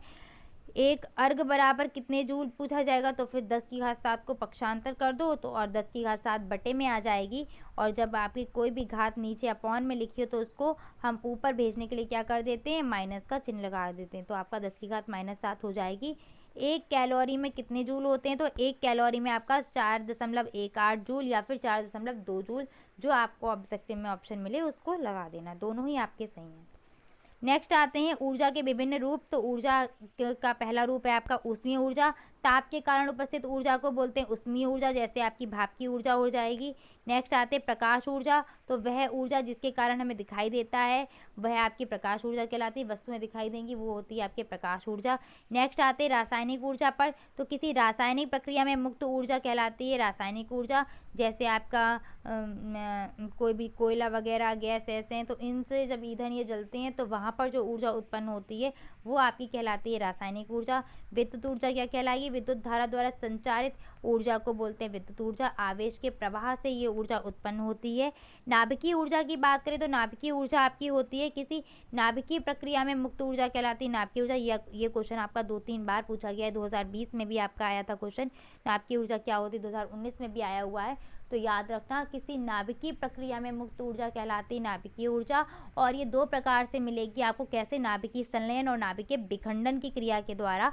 तो इसके जो मुख्य स्रोत होंगे वो क्या होंगे? नाभिकीय संलयन और नाभिकीय विखंडन। आप अगर इस आंसर को थोड़ा बड़ा करना चाहें तो सूर्य के बारे में लिख सकते हैं कि सूर्य में जो ऊर्जा का मुख्य स्रोत होता है वो नाभिकीय संलयन की क्रिया होती है। इसमें हाइड्रोजन के परमाणु मिलकर हीलियम का परमाणु बनाते हैं। नेक्स्ट आते हैं सौर ऊर्जा के बारे में। तो सौर विकिरण द्वारा प्राप्त ऊर्जा आपकी सौर ऊर्जा कहलाती है। और सौर ऊर्जा प्राकृतिक स्रोत है, यानी कि जो सौर है ना वो सूर्य है वो हमारी ऊर्जा का प्राकृतिक स्रोत है। नेक्स्ट आएंगे यांत्रिक ऊर्जा पर। बहुत ही इंपॉर्टेंट क्वेश्चन है आपका, यांत्रिक ऊर्जा किसे कहते हैं? तो किसी वस्तु पर किए गए यांत्रिक कार्य को यांत्रिक ऊर्जा कहते हैं। जैसे फेंके गए पत्थर में जो ऊर्जा मिलेगी, चाबी भर देते हैं ना किसी खिलौने में तो वहाँ पर जो ऊर्जा होती है वो ऊर्जा आपकी यांत्रिक ऊर्जा कहलाती है। दो प्रकार से होती है, एक होती है आपकी गतिज ऊर्जा, दूसरी होती है स्थितिज ऊर्जा। गतिज ऊर्जा क्या होती है? किसी वस्तु में उसकी गति के कारण जो कार्य करने की क्षमता उत्पन्न होगी वो कहलाती है उस वस्तु की गतिज ऊर्जा। जैसे बहता हुआ पानी, तो उसमें जो ऊर्जा होगी वो गति के कारण है तो गतिज ऊर्जा। ऊंचाई से गिरती हुई वस्तु ऊपर से नीचे गिर रही है, गति के कारण आ रही है, तो जो उसमें ऊर्जा उपस्थित होगी वो कैसी ऊर्जा होगी? गतिज ऊर्जा उपस्थित होगी। ठीक है, गतिज ऊर्जा का फॉर्मूला देख लीजिए, K बराबर ½ mv²। एक चीज़ और ध्यान रखना कि यह तभी तक होती जब तक वस्तु कैसी हो? गतिशील होगी। K बराबर 1/2 mv²। m यहाँ पर द्रव्यमान है, K यहाँ पर गतिज ऊर्जा है और v यहाँ पर वेग होता है। स्थितिज ऊर्जा की बात करें तो स्थितिज ऊर्जा किसके कारण होती है?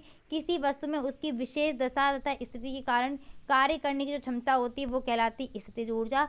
जैसे तनी हुई डोरी में या दबी हुई स्प्रिंग में ऊर्जा होगी, घड़ी की चाबी में संचित ऊर्जा, या फिर मान लो कोई खिलौना है चाबी वाला, उसमें चाबी घुमा दी उसके बाद उसमें क्या है जो संचित ऊर्जा होगी वो आपकी कौन सी होगी? स्थितिज ऊर्जा। ऐसी धनुष की खिंची हुई कमान में संचित ऊर्जा, बांध में एकत्रित पानी में संचित ऊर्जा, ये सारी ऊर्जा कौन सी है? स्थितिज ऊर्जा। अगर आपसे ऑप्शन स्थितिज ऊर्जा ना दिया जाए तो आप यांत्रिक ऊर्जा को ऑप्शन में लगाएंगे। आगे बढ़ते हैं, स्थिर ऊर्जा का फॉर्मूला क्या होता है? तो फॉर्मूला होता है U बराबर mg है, जहाँ पर m है आपका गुरुत्वीय त्वरण और h है आपका m है आपका द्रव्यमान, g है आपका गुरुत्वीय त्वरण और h है आपकी ऊंचाई। क्लियर हो गया? m है द्रव्यमान जो भी पदार्थ होगा वो उसका, और g है आपका गुरुत्वीय त्वरण और h है आपकी ऊंचाई। अब यांत्रिक ऊर्जा आपकी किसके बराबर होती है? तो यांत्रिक ऊर्जा दो ऊर्जा से बनी है आपकी, स्थितिज और गतिज ऊर्जा। तो यांत्रिक ऊर्जा बराबर आपका हो जाएगा गतिज ऊर्जा प्लस स्थितिज ऊर्जा।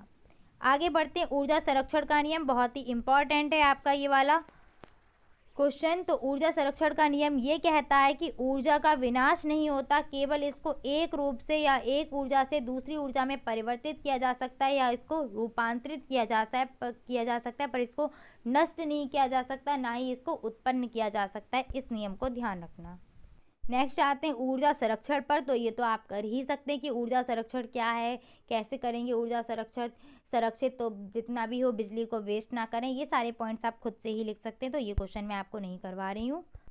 चलिए बता ही देते हैं कि ऊर्जा अपव्यय को रोकने के क्या क्या उपाय, यानी कि ऊर्जा संरक्षित करने के क्या क्या उपाय हैं आपके। तो जीवाश्म ईंधन का यूज़ करना, जैसे कोयला हो गया, कच्चा तेल हो गया, क्योंकि ये क्वेश्चन आपका बन सकता है कि ऊर्जा अपव्यय को रोकने के उपाय क्या हैं, और अगर मैंने छुड़वा दिया और आप फिर कल को आके यही कहेंगे मैम आपने करवाया नहीं, बहुत ही इंपॉर्टेंट था, आ गया। तो इम्पॉर्टेंट तो है ये आपका, लेकिन मैं ये मान के चल रही हूँ कि आप इसको कर सकते हैं, लिख सकते हैं अपनी लैंग्वेज में, इसलिए मैं छुड़वा रही थी।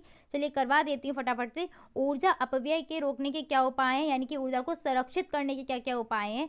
तो जीवाश्म ईंधन का उपयोग करना, जैसे कोयला हो गया, कच्चा तेल हो गया, इनका मतलब कम से कम उपयोग करना, मतलब जो नष्ट हो जाएंगे पदार्थ, यानी कि कोयला खत्म हो जाएगा एक टाइम पे, तो इनका कम से कम उपयोग करना। इसके बाद हम किसका कर सकते हैं उपयोग, सौर ऊर्जा का उपयोग करिएगा, सूर्य तो अभी नष्ट नहीं होने वाला, तो सौर ऊर्जा का उपयोग हम करें आराम से। सौर ऊर्जा हो गई, पवन ऊर्जा हो गई, ज्वारीय ऊर्जा हो गई, इनका अधिक से अधिक उपयोग करो। घर के विद्युत उपकरण को आवश्यकता अगर नहीं है तो बंद रखिए।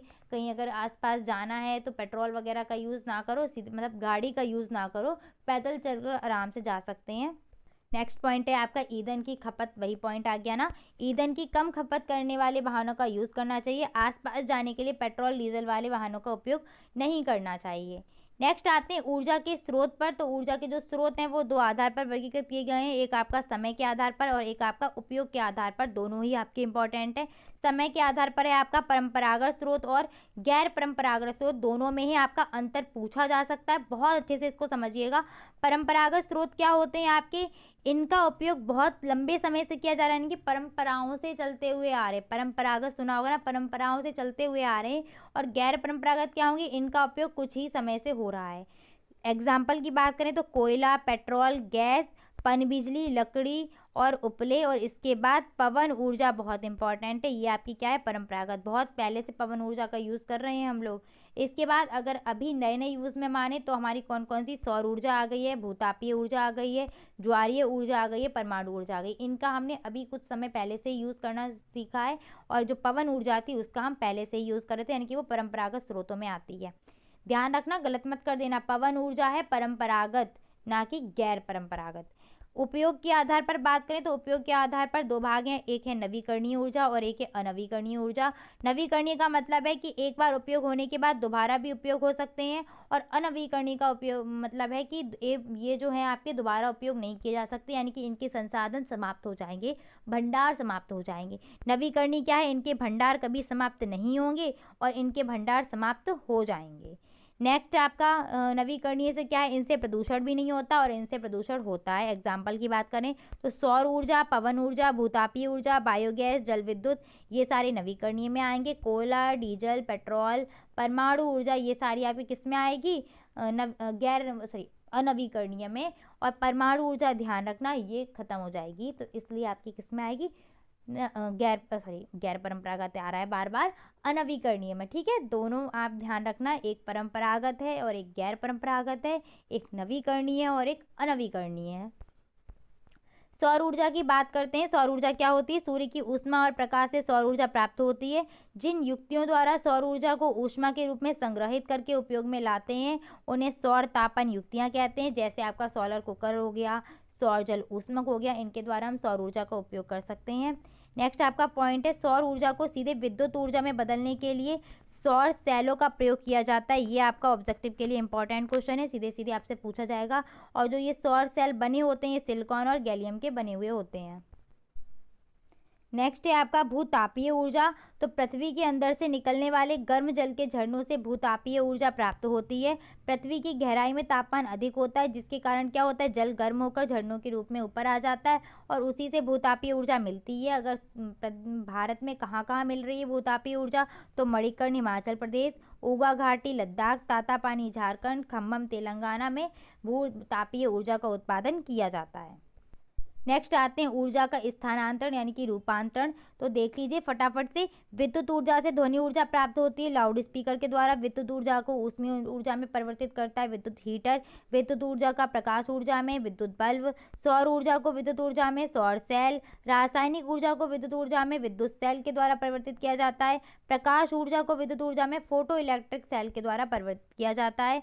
ध्वनि ऊर्जा को विद्युत ऊर्जा में माइक्रोफोन। यांत्रिक ऊर्जा को विद्युत ऊर्जा में डायनामो। विद्युत ऊर्जा को यांत्रिक ऊर्जा में विद्युत मोटर। नीचे वाले दोनों ही बहुत इंपॉर्टेंट है और आपका सोलर सेल वाला बहुत ही ज़्यादा इंपॉर्टेंट था। अध्याय 4 पर पहुंचते हैं आपका सरल मशीनें। ये बहुत ही इंपॉर्टेंट चैप्टर है। उत्तोलक आएगा और इससे एक प्रश्न आपका बनना ही बनना है, गारंटी से आएगा एक क्वेश्चन। तो फटाफट से देख लो सरल मशीनें क्या होती हैं। मशीन एक ऐसी युक्ति है जिसके द्वारा कार्य को शीघ्रता व सरलता पूर्वक किया जा सकता है।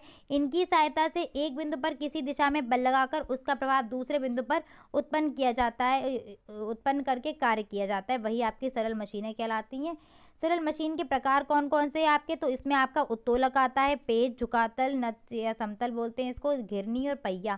पांचों प्रकार को याद कर लीजिएगा आप अच्छे से।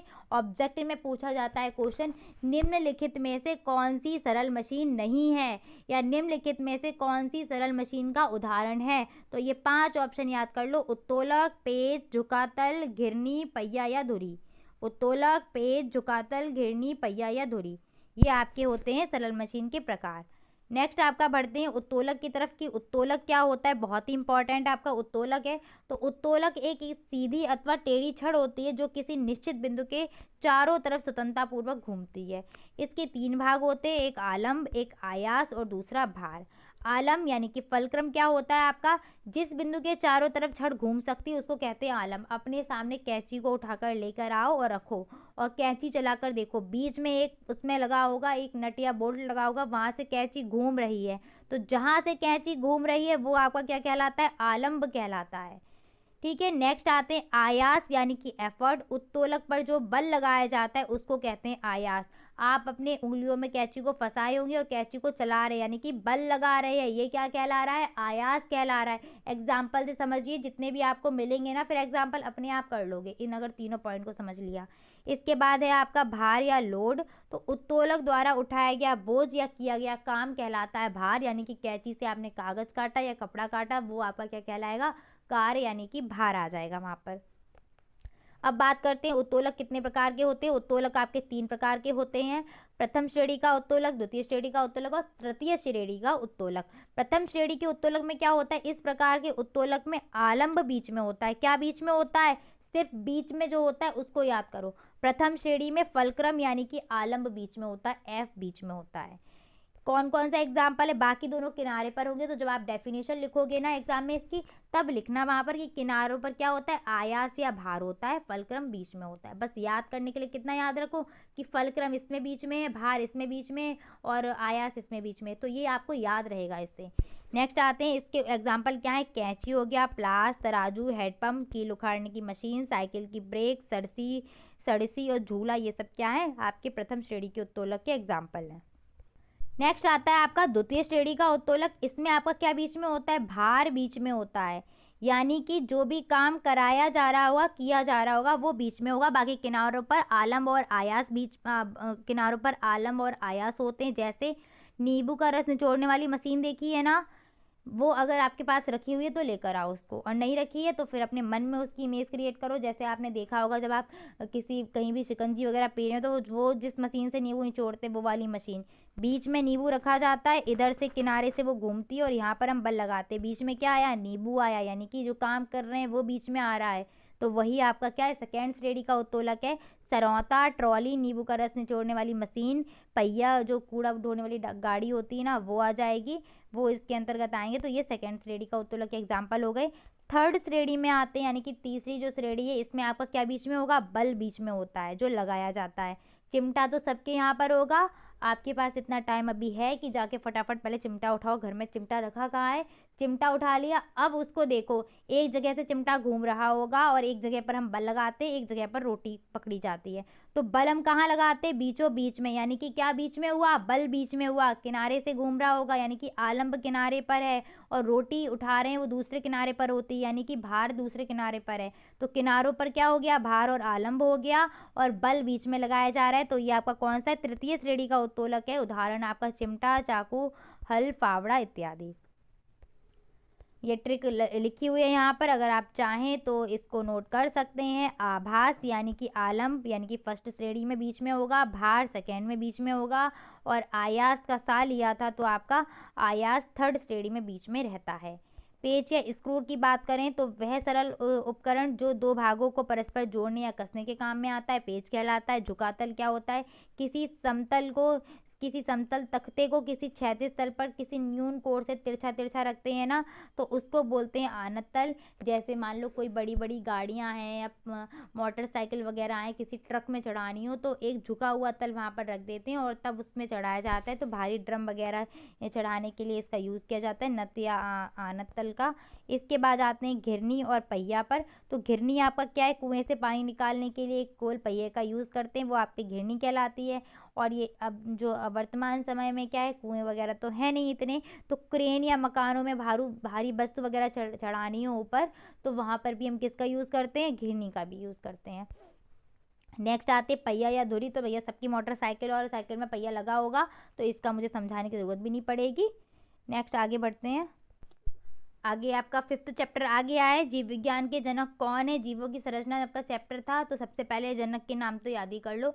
जीव विज्ञान और जंतु विज्ञान के जनक दोनों के आपके अरस्तु हैं, और वनस्पति विज्ञान के जनक आपके थियोफ्रेस्टस थे। ठीक है, हमारा जो शरीर है या किसी भी पौधे का भी शरीर मान लो तो किस तरीके से बनता है। जैसे हमारा शरीर है तो सबसे पहले उसमें क्या होगी, छोटी छोटी कोशिकाएं होंगी। सबसे छोटी इकाई हमारे जो जीव होता है ना, उसकी सबसे छोटी क्रियात्मक इकाई आपकी कोशिका होती है। कोशिकाएं मिलकर ऊतक बनाती हैं, ऊतक मिलकर अंग बनाएंगे, अंग मिलकर अंग तंत्र बनाएंगे, और अंग तंत्र मिलकर हमारा क्या बनाता है, शरीर। सबसे पहले हम किसको पढ़ेंगे, कोशिका को पढ़ेंगे। कोशिका जीवों की संरचनात्मक व क्रियात्मक इकाई है। मानव का शरीर असंख्य छोटी छोटी कोशिकाओं से मिलकर बना हुआ है। और अगर बात करें कोशिका का अध्ययन किस में किया जाता है, तो कोशिका का अध्ययन हम करते हैं साइटोलॉजी में। कोशिका की खोज आपकी की थी रॉबर्ट हुक ने 1665 ईस्वी में, जो आपकी कैसी थी, मृत कोशिका थी। इसके बाद अगर हम बात करें जीवित कोशिका की खोज किसने की थी, तो जीवित कोशिका की खोज आपकी की थी एंटोनी वॉन ल्यूवेनहॉक ने। और सबसे छोटी मतलब कोशिका को मापने की सबसे छोटी इकाई आपकी क्या है, माइक्रोन होती है। फिर से रिवाइज कर लो, कोशिका का अध्ययन हम करते हैं साइटोलॉजी में। कोशिका की खोज सबसे पहले की थी रॉबर्ट हुक ने 1665 में, जो एक मृत कोशिका थी। और उसके बाद जीवित कोशिका की खोज आपकी की है एंटोनी वॉन ल्यूवेनहॉक ने। और कोशिका मापने की सबसे छोटी इकाई आपकी है माइक्रोन। सजीव जगत की सबसे छोटी कोशिका आपकी है माइक्रोप्लाज्मा गैलीसेप्टिकम। सबसे बड़ी कोशिका है शुतुरमुर्ग का अंडा। मानव शरीर की बात करें तो सबसे छोटी कोशिका आपकी शुक्राणु की होती है, सबसे बड़ी कोशिका आपकी अंडाणु की होती है, और सबसे लंबी कोशिका तंत्रिका कोशिका कहलाती है। मतलब तंत्रिका कोशिका जो होती है आपकी, वो सबसे लंबी कोशिका होती है। नेक्स्ट आपकी हेडिंग है कोशिका के आधार पर जीवों के प्रकार। तो कोशिका के आधार पर जीव आपके दो प्रकार से वर्णित किए गए हैं, एक कोशिकीय जीव और बहुकोशिकीय जीव, यानी कि यूनिसेलुलर और आपके मल्टी सेलुलर। तो यूनिसेलुलर में आपके आते हैं, इनका शरीर केवल एक कोशिका से मिलकर बना होता है, जैसे अमीबा, पैरामीशियम, यूग्लिना और जीवाणु हो गए। और जो बहुकोशिकीय में आते हैं, वो ऐसे जीव आते हैं जिनका शरीर क्या होता है, बहुत सारी कोशिकाओं से मिलकर बना होता है, यानी कि एक से अधिक कोशिका से मिलकर बना होगा, वो आ जाएंगे बहुकोशिकीय में। और जिनका शरीर एक कोशिका से मिलकर बना होगा, वो एक कोशिकीय में। अमीबा, पैरामीशियम, यूग्लिना और जीवाणु। और बहुकोशिकीय में आपके आते हैं मानव, घोड़ा, कुत्ता, बैल, बकरी, जो भी आप लिखना चाहे वो आप आराम से लिख सकते हैं। बस इतना याद रखो, एक कोशिकीय में एक जीव, एक कोशिका होगी उन जीवों में, और बहुकोशिकीय में एक से अधिक कोशिकाएं होंगी। नेक्स्ट देखिएगा, कोशिका सिद्धांत आपका किसने दिया था, तो ये आपका स्लाइडेन व श्वान नामक वैज्ञानिकों ने दिया था। अगर पूछ सकता है आपसे तो वन लाइनर में पूछेगा। फिर आते हैं कोशिकांग की बात, यानी कि कोशिका में अनेक अंग, छोटे छोटे अंग पाए जाते हैं ना, वो आपके कोशिकांग कहे जाते हैं। डायग्राम में आपका कोशिश करूँगी कि जितने भी आपके चित्र आने हैं उनकी मैं आपको अलग से एक इमेज दे दूँ, प्रोवाइड करा दूँ इमेज, कि ये आप तैयार कर लो। एक तो पेड़ वाला आपका क्या कहते हैं, पत्तियों का आ सकता है, वो मैं आपको बता दूंगी। अभी देख लेते हैं कोशिका के अंग कौन कौन से हैं। पहला है आपका कोशिका भित्ति, यानी कि सेल वॉल। तो ये आपकी क्या है, केवल पादप कोशिका में पाई जाती है, और ये सेलुलोज से निर्मित होती है, केवल पादप कोशिका में ही पाई जाएगी, इस चीज़ को ध्यान रखना। नेक्स्ट है केंद्रक। केंद्रक का काम क्या होता है, ये सभी कोशिकाओं में पाया जाता है, और सभी कोशिकाओं का ये मुख्य भाग है क्या, केंद्रक। इसका कार्य कोशिका की सभी गतिविधियों को नियंत्रित करना है, और एक पीढ़ी से दूसरी पीढ़ी तक आनुवंशिक गुणों को पहुंचाने का काम करता है आपका केंद्रक। नेक्स्ट है आपके तारककाय, यानी कि सेंट्रोसोम। ये केवल आपकी जंतु कोशिका में पाए जाते हैं। अभी मैं आपको तुलनात्मक अध्ययन करा दूंगी, वहाँ पर आपको ज़्यादा क्लियर हो जाएगा। और ये जो तारककाय हैं, ये आपके कोशिका विभाजन में मदद करते हैं। माइटोकॉन्ड्रिया आपका काफ़ी इंपॉर्टेंट है, इसको ध्यान रखना माइटोकॉन्ड्रिया को। तो इसकी जो खोज की थी आपकी वो ऑल्टमैन ने की थी। इसमें कोशिका की संख्या कोशिका में इनकी संख्या निश्चित नहीं होती कि एक कोशिका में कितने माइटोकॉन्ड्रिया पाए जाएंगे। ये आपका सबसे इम्पॉर्टेंट पॉइंट है, पूछा भी गया था कि जो माइटोकॉन्ड्रिया होता है इसको कोशिका का पावर हाउस क्यों कहते हैं। तो इसमें होता क्या है, ऊर्जा युक्त जितने भी कार्बनिक पदार्थ हैं उनका ऑक्सीकरण माइटोकॉन्ड्रिया में ही होता है। और इसमें क्या होता है, जितनी भी ऊर्जा होती है वो एटीपी अणुओं के रूप में संचित रहती है। इसी कारण इसको ऊर्जा का शक्ति केंद्र या पावर हाउस ऑफ सेल भी कहते हैं। माइटोकॉन्ड्रिया आपके जीवाणु और नीरहित शैवाल में नहीं पाए जाते हैं, इस चीज़ को नोट कर लीजिएगा। नेक्स्ट बढ़ते हैं गोल्जी काय की तरफ। तो गोल्जी काय को क्या बोलते हैं, प्रोटीन यातायात के का कार्य करता है ये, प्रोटीन को ट्रांसफर करने का। इसे कोशिका के अणुओं को यातायात निर्देशक या फिर ट्रैफिक पुलिस भी कहा जाता है। कोशिका का ट्रैफिक पुलिस आपका है गोल्जी काय। लाइसोसोम की बात करें तो लाइसोसोम का इतना नाम याद रखो, आत्मघाती थैली है, यानी कि जितने भी भारी पदार्थ होंगे बेकार के उनको भक्षण कर लेगा ये, और ये केवल आपका जंतु कोशिका में पाया जाता है। आगे बढ़ते हैं राइबोसोम की तरफ। तो राइबोसोम आपका क्या है, राइबो न्यूक्लिक एसिड नामक अम्ल व प्रोटीन से बनी होती है। ये प्रोटीन की फैक्ट्री भी बोलते हैं क्योंकि प्रोटीन का उत्पादन केंद्र यहीं पर होता है। आगे आते हैं लवक पर। नेक्स्ट है आपके लवक यानी कि प्लास्टिड। तो ये केवल किस में पाए जाएंगे, पादप में पाए जाते हैं। 3 प्रकार के होते हैं, हरित लवक, अवर्णीय लवक और वर्णीय लवक। ये रंग प्रदान करने का कार्य करते हैं। हरित लवक हरा रंग देगा, वर्णीय लवक आपके जैसे फल और फूल आपके लाल होते हैं, पीले होते हैं, ये सब इसी के कारण होते हैं, लवकों के कारण इनकी प्लास्टिड्स पाए जाते हैं। ये पौधों में, मनुष्यों में यानी कि ह्यूमंस या एनिमल्स में ये नहीं पाए जाते हैं। आगे आते हैं रिक्तिका या राजधानी, जिसको वैक्यूल बोलते हैं। ये कोशिका का भंडार गृह कहलाती है। खनिज, लवण, शर्करा आदि पदार्थ इसमें भरे हुए होते हैं। और रिक्तिका में क्या होता है, ये अपशिष्ट पदार्थों का संग्रह करके बाहर निकालने का काम भी रिक्तिका आपका करती है। इसके बाद आते हैं जीव द्रव्य यानी कि प्रोटोप्लाज्म। तो बहुत ही इंपॉर्टेंट है, ये आपका जीवन का आधार है, जीवन की भौतिक आधार मानते हैं जीव द्रव्य को।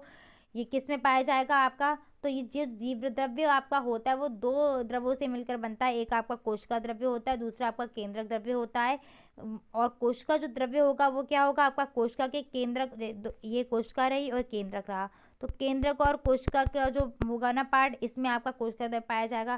केंद्रक द्रव्य क्या होगा, कोशिका के जो केंद्र होगा ना केंद्रक में अंदर होगा, और दोनों मिलकर कहलाएंगे आपके जीव द्रव्य। इस चीज़ को क्लियर कर लीजिएगा। जंतु और पादप कोशिका में अंतर आपसे पूछा जाता है, तो अब यहाँ पर पॉइंट आपके क्लियर हो जाएंगे। जंतु कोशिका आकार में छोटी होती, सॉरी पादप कोशिका, हाँ जंतु कोशिका आकार में छोटी होती है, पादप कोशिका जंतु कोशिका से बड़ी होती है। सेल वॉल जंतु कोशिका में नहीं पाई जाती, पादप कोशिका में पाई जाती है। लवक जंतु कोशिका में नहीं पाए जाते, पादप कोशिका में पाए जाते हैं। जंतु कोशिका में सेंट्रोसोम पाए जाते हैं, पादप कोशिका में नहीं पाए जाते। लाइसोसोम पाया जाता है, पादप कोशिका में नहीं पाया जाता है। रिक्तिका जंतु कोशिका में छोटी होती है और पादप कोशिका में बड़ी होती है। 5 या 6 पॉइंट हैं आपके, ये तैयार कर लो, बहुत ही इंपॉर्टेंट है और ये आपसे पूछ सकते हैं वो, ये जबकि आपका फर्स्ट पेपर में भी था। और कोशिका चूंकि यहाँ पर है तो सीधे सीधे आपसे क्वेश्चन बनेगा ही बनेगा कि जंतु और पादप कोशिका का अंतर बताइएगा। कोशिका के प्रकार देख लेते हैं। तो कोशिका आपकी क्या है, 2 प्रकार की है, प्रोकैरियोटिक और यूकैरियोटिक। तो ये मैंने आपको शायद आपका जो पेपर कराया था प्रीवियस ईयर का, वहाँ पर आया भी था आपका प्रोकैरियोटिक और यूकैरियोटिक कोशिका में अंतर बताइए। तो प्रोकैरियोटिक आपकी कोशिका होती है वो अर्धविकसित होती हैं, इनमें न्यूक्लियस यानी कि केंद्रक नहीं पाया जाता, ये प्रायः जीवाणु और हरित शैवालों में पाई जाती है। इनमें बाकी का जो आपका गोल्जी काय, केंद्रक, लाइसोसोम, लवक सब कुछ क्या होते हैं, रिक्तिका वगैरह सभी आपकी अनुपस्थित होंगी। किसमें, प्रोकैरियोटिक कोशिका में। अगर हम बात करते हैं यूकैरियोटिक कोशिका की, तो ये प्लांट और एनिमल सेल होती है, इसमें विकसित कोशिकाएं कहलाती हैं, ये विकसित होती है पूरी तरीके से।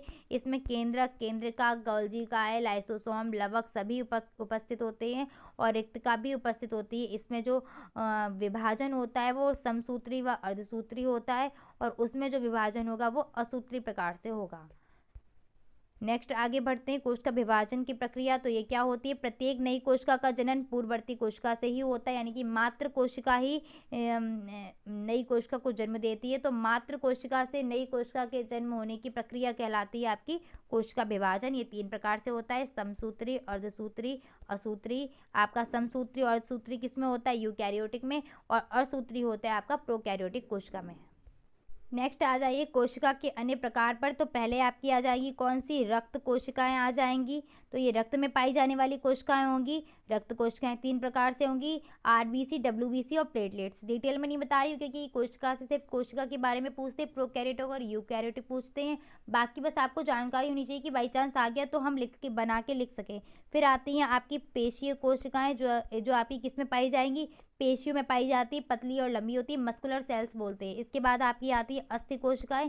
ये आपकी किस में पाई जाएंगी, अस्थि यानी कि हड्डियों में पाई जाती हैं, बेलनाकार होती हैं, गोल गोल कुछ इस तरीके से होंगी, रेसे वगैरह पाए जाते हैं। इसके बाद आपकी आती है त्वचा कोशिकाएं, जो कहाँ पाई जाएंगी, त्वचा की जो झिल्ली होती है ना उसमें पाई जाती हैं ये।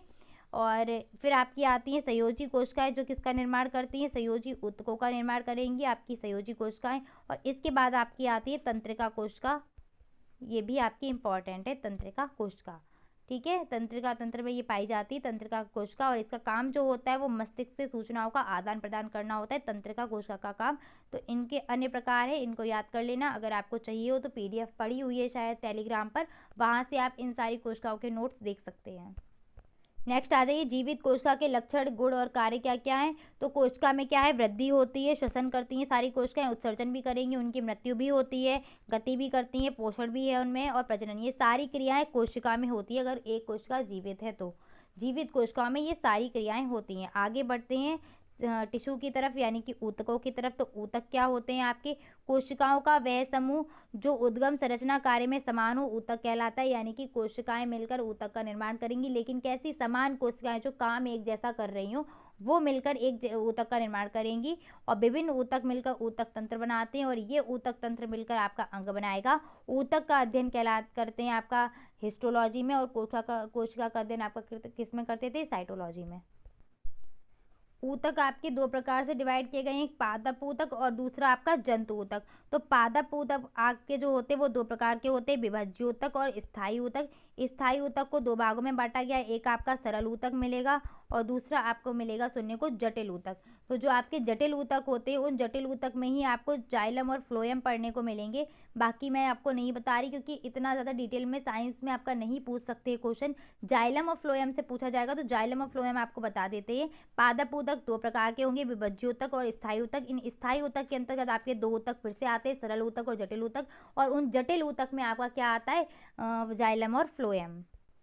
जाइलम का काम क्या होता है, यहाँ साइड में लिख देती हूँ, जल का संवहन करना। यानी कि जाइलम करता क्या है, जल को पौधे के जड़ से लेकर सभी भागों में पहुँचाएगा। जड़ से क्या लेगा, जल को जड़ से पौधे के विभिन्न भागों में पहुँचाने का काम किसका है, जाइलम का है। जल को यानी कि जल को ट्रांसफ़र करना इधर से उधर। और फ्लोएम का काम क्या होता है, फूड को यानी कि भोजन को, खाने को पत्तियों से लेकर पौधे के विभिन्न भागों तक पहुंचाने का काम करता है आपका फ्लोएम ऊतक। और जो जाइलम है वो जल को ट्रांसफ़र करने का काम करेगा। दोनों पॉइंट ही आपके इंपॉर्टेंट रहेंगे। ये पॉइंट दोनों आपके लिखे हुए हैं, जटिल ऊतक, जाइलम एंड फ्लोएम। जल को सभी भागों में पहुंचाता है और ये भोजन को पहुंचाएगा। जंतु ऊतक आपके 4 प्रकार के होते हैं, उपकला ऊतक, संयोजी ऊतक, पेशीय ऊतक और तंत्रिका ऊतक। जिसमें आपका संयोजी ऊतक क्या है, संयोजी कोशिकाएं थी उनसे मिलकर बना हुआ था। ये कान वगैरह जो आपकी हड्डियां होती हैं वहाँ पर ये ऊतक पाए जाते हैं। उपकला ऊतक क्या होते हैं, ये जो हमारी श्वेत ग्रंथियाँ हो गई, लार ग्रंथि हो गई, वक्र त्वचा, इन सब में पाए जाते हैं। और ये करते क्या है, रक्षा प्रदान करते हैं, ढकने का काम करते हैं। बहुत ही महीन परतों के रूप में होते हैं ये आपके। तो ये सुरक्षा देते हैं हमारे शरीर के जो भी अंग हैं अंदर उनको। और जो संयोजी ऊतक हैं ये क्या करें, कनेक्टिव टिश्यू बोलते हैं। यानी कि ये ऊतक शरीर के विभिन्न भागों के अंगों को जोड़ते हैं और ये संयोजी कोशिका से मिलकर बने हुए होते हैं। पेशीय ऊतक क्या है, पेशीय कोशिका से मिलकर बने हुए हैं। और ये कहाँ पाए जाते हैं, आपके त्वचा के नीचे जो आपकी होती है ना वहाँ पर, ये अस्थियों के ऊपर और त्वचा के नीचे पाए जाते हैं आपके पेशीय ऊतक। तंत्रिका ऊतक आपके तंत्रिका तंत्र में पाए जाते हैं। नेक्स्ट है आपकी ऐच्छिक व अनैच्छिक पेशियां। तो ऐच्छिक पेशियां क्या है, वे पेशियां जिनका संकुचन व शीतलन पर हमारा नियंत्रण होता है वो पेशियां ऐच्छिक कहलाती हैं। यानी कि जिन पेशियों को हम अपनी इच्छानुसार गति करा सकते हैं ऐच्छिक पेशियां कहलाएंगी, जैसे हाथ और पैर हो जाएगा। अनैच्छिक पेशियां क्या होंगी, जिन पेशियों को हम अपनी इच्छानुसार गति नहीं करा सकते वो आपकी अनैच्छिक पेशियां कहलाती हैं। वो इसमें आपकी गर्भाशय, पित्ताशय, मूत्राशय में पाई जाने वाली पेशियां इसके अंतर्गत आ जाती हैं। नेक्स्ट पॉइंट है आपका जीवन से संबंधित कुछ क्रियाएं, जिसमें पोषण, श्वसन, उत्सर्जन, संवेदनशीलता, प्रकाश संश्लेषण, वृद्धि, प्रजनन, वाष्पोत्सर्जन है। तो पोषण आपको सीधे सीधे बता देते हैं। पोषण क्या है? आपकी एक जैव रासायनिक प्रक्रिया है जिसमें हम बाहर के वातावरण से क्या कर सकते हैं, भोज्य पदार्थों को शरीर के अंदर ग्रहण करते हैं और उसके बाद वो भोज्य पदार्थ हमें ऊर्जा प्रदान करते हैं, जिससे हमारे शरीर जो विभिन्न प्रकार के कार्य कर सकता है, यही आपका पोषण कहलाता है। उत्सर्जन क्या होता है? उत्सर्जन आपका शरीर से जो बेकार के पदार्थ हैं, हानिकारक पदार्थ हैं, जिनका उपयोग नहीं कर सकते हैं, शरीर से बाहर निकालना ही उत्सर्जन कहलाता है। उत्सर्जन अंग के अंतर्गत आपका वृक्क जो किडनी है वो आ जाएगा, यकृत भी आता है और आपका जो त्वचा है वो यानी कि पसीना निकालती है ना, यानी कि वेस्ट पदार्थ निकाल रही है, तो त्वचा भी आपकी उत्सर्जन अंग के अंतर्गत आ जाएगी। संवेदनशीलता क्या होता है? जिसमें कोई पदार्थ की उत्तेजनशीलता को प्रदर्शित करती है, यानी कि उस पर कोई भी चेंजेस हुआ है, कोई परिवर्तन हुआ है, उसको वो दर्शाएगी। जैसे गर्म जल को छूते हैं या गर्म पानी को या गर्म कप को छू रहे हैं, तो वहाँ पर हम अपनी संवेदनशीलता को दिखा रहे हैं। और जो क्या कहते हैं आपका क्या उसका नाम है, छुई मुई का पौधा, वो भी संवेदनशीलता आपका दिखाता है। ठीक है। वृद्धि या प्रजनन क्या होता है? प्रजनन में आपका अपने जैसे ही, अपनी ही प्रजाति के, अपने समान ही नई संतान की उत्पत्ति करना आपका रिप्रोडक्शन यानी कि प्रजनन में आता है। वृद्धि, हमारा शरीर दिन प्रतिदिन वृद्धि तो कर ही रहा है, एक निश्चित अवधि तक हम वृद्धि करते हैं ना, तो वो आपका वृद्धि में आ जाएगा। अब मैं जो आपको समझाऊंगी वो श्वसन समझाऊंगी, प्रकाश संश्लेषण की डेफिनेशन बताऊंगी और वाष्पोत्सर्जन। ये क्या है? ये इजी पॉइंट है, तो इनको मैंने आपको सीधे सीधे बता दिया कि उत्सर्जन क्या होता है, संवेदनशीलता क्या होती है, वृद्धि या प्रजनन क्या है, पोषण क्या है। तो इनको अब अपनी लैंग्वेज में लिख सकते हैं। अब देख लीजिए, श्वसन, प्रकाश संश्लेषण और वाष्पोत्सर्जन किसे कहते हैं। उससे पहले हम एक बार स्वपोषण और परपोषण को समझ लेते हैं। स्वपोषण क्या है? वह पोषण जिसमें जीवधारी अपने भोज्य पदार्थ के लिए किसी अन्य जीव पर या वनस्पति पर निर्भर नहीं होता है, स्वपोषण कहलाता है। और ऐसे जीव या पौधे स्वपोषी कहलाते हैं। इसमें आपके केवल हरे पौधे आपके आते हैं। परपोषण में क्या होता है? वह पोषण जिसमें जीवधारी अपने भोज्य पदार्थ के लिए किसी अन्य जीव पर निर्भर रहेगा, वो आपका परपोषण कहलाता है। और इसमें जो जीव आएंगे वो आपके परपोषी कहलाएंगे। जीव और पौधे भी आते हैं, गाय, मनुष्य, बैल, बकरी, ये सब आपके आ जाएंगे परपोषी में। और इसमें आपका एक पौधा कौन सा, अमरबेल, जो बहुत फेमस है, वो आ जाता है। इसके बाद आते हैं मनुष्य के भोजन के पोषण की क्रिया को देख लेते हैं फटाफट से। तो ये क्रिया आपकी 5 चरणों में कंप्लीट होती है। पहले होता है भोजन का अंतःग्रहण, फिर आपका पाचन आएगा, उसके बाद आपका अवशोषण, स्वांगीकरण और बहिक्षेपण, ये 5 क्रियाएं आपकी आती हैं। तो भोजन के अंतःग्रहण में क्या होता है? मनुष्य विभिन्न प्रकार के भोजन को खाता है, मुंह से उनको चबाता है, मुंह में जो दांत होते हैं उनके द्वारा चबाता है और निगल लेता है, ये आपका अंतर्ग्रहण आ गया। पाचन में क्या होता है? खाया हुआ जो भी ठोस पदार्थ है वो धीरे धीरे अंदर क्या जाता है, टूट जाता है बहुत ही सरल पदार्थों में। ये आपका क्रिया क्या होती है? जैसे प्रोटीन खाया तो वो अमीनो एसिड में टूटेगा, वसा खाया तो वो वसीय अम्ल यानी कि फैटी एसिड में टूट जाएंगे, ये सब कार्बोहाइड्रेट वगैरह ये सब टूट जाते हैं धीरे धीरे। ये क्रिया आपकी कहलाती है पाचन। इस पाचन के बाद क्या होता है? जो भी पचा हुआ पदार्थ होता है, इस पचे हुए पदार्थ से क्या कर लिया जाता है, जो पोषक तत्व होते हैं वो आपके अवशोषित कर लिए जाते हैं, वो क्रिया कहलाती है आपकी अवशोषण। नेक्स्ट आते हैं स्वांगीकरण। तो स्वांगीकरण क्रिया में क्या होता है? अवशोषण के बाद जो रक्त होता है ना, वो प्रोटीन, वसा, इन अणुओं को क्या करता है, पौधे कह रहे हैं, शरीर के विभिन्न भागों में पहुंचाकर और उनका उपयोग कर लेता है, वो आपके कहलाती है स्वांगीकरण की क्रिया। यानी कि रक्त में वो विलीन हो जाते हैं और जैसे प्रोटीन से ऊर्जा चाहिए थी ना, तो फिर वो ऊर्जा प्रोटीन से आपका टूटी फूटी कोशिकाओं की मरम्मत होती है, तो वो काम हो जाएगा। कार्बोहाइड्रेट से ऊर्जा चाहिए तो ऊर्जा मिल जाएगी। तो इस तरीके से काम आपका उपयोग कर लिया जाता है उन पदार्थों का, उन न्यूट्रिएंट्स का, तो वो क्रिया आपकी स्वांगीकरण कहलाती है। बहिक्षेपण आपकी लास्ट की प्रोसेस है, जिसमें क्या होता है, आपका बेकार का पदार्थ शरीर से बाहर निकाल देते हैं, वो आपकी बहिक्षेपण कहलाती है। मैंने शॉर्ट में आपको सारा समझा दिया है। नेक्स्ट आते हैं प्रकाश संश्लेषण की क्रिया, यानी कि फोटोसिंथेसिस की रिएक्शन, बहुत ही इंपॉर्टेंट क्रिया है आपकी। पौधे क्या करते हैं? अपना भोजन खुद ही बनाते हैं। उनके भोजन बनाने की जो प्रक्रिया होती है वही प्रकाश संश्लेषण की क्रिया कहलाती है। हरे पौधे सूर्य के प्रकाश व क्लोरोफिल की उपस्थिति में कार्बन डाइऑक्साइड और जल की क्रिया के द्वारा ग्लूकोज व ऑक्सीजन बनाते हैं।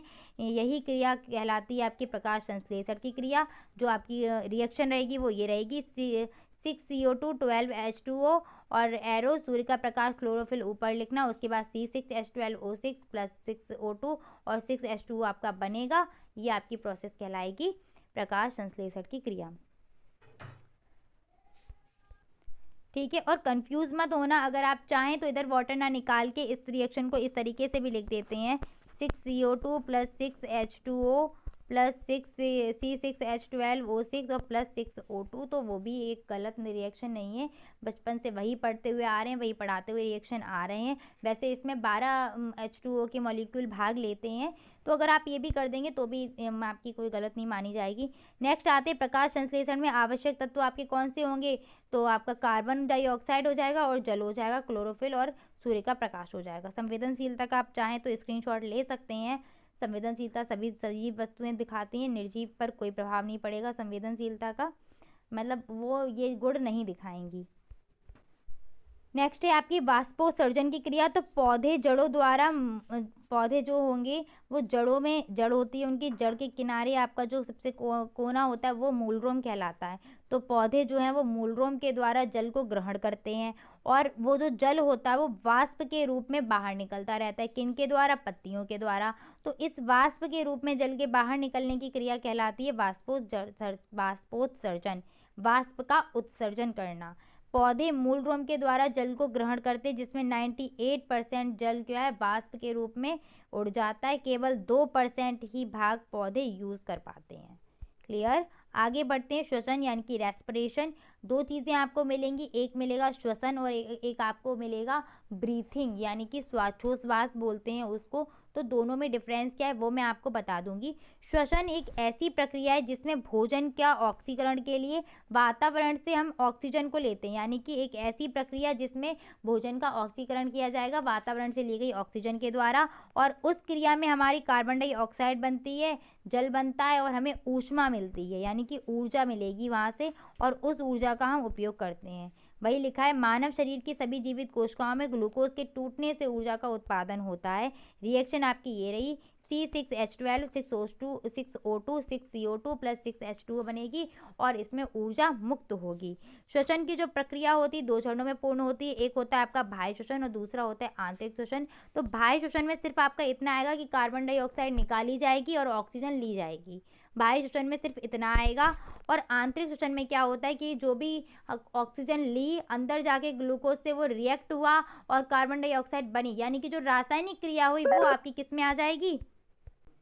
तो मैं आपको फिर से बता देती हूँ, बाह्य श्वसन में क्या होता है, हम ऑक्सीजन लेते हैं, कार्बन डाइऑक्साइड निकाल देते हैं, ये आपका बाह्य श्वसन है। आंतरिक श्वसन में जो रासायनिक क्रिया होगी वो कहलाएगी आपकी आंतरिक श्वसन। जैसे आप देख सकते हैं यहाँ पर एक्सटर्नल रेस्पिरेशन, इसमें क्या होता है, वायुमंडल से ऑक्सीजन को ग्रहण करते हैं और जीव श्वसन अंगों का उपयोग करते हैं, ये क्रिया आपकी बाह्य श्वसन कहलाती है। इसमें दो चीज़ें होती है, श्वासोच्छ्वास यानी कि ब्रीथिंग, सांस लेना आपका जो आ जाएगा, और गैसों का विनिमय यानी कि एक्सचेंज ऑफ गैसेज, यानी कि कार्बन डाइऑक्साइड और ऑक्सीजन जो बदल रहे हैं ना वो आपका इसमें आ जाएगा।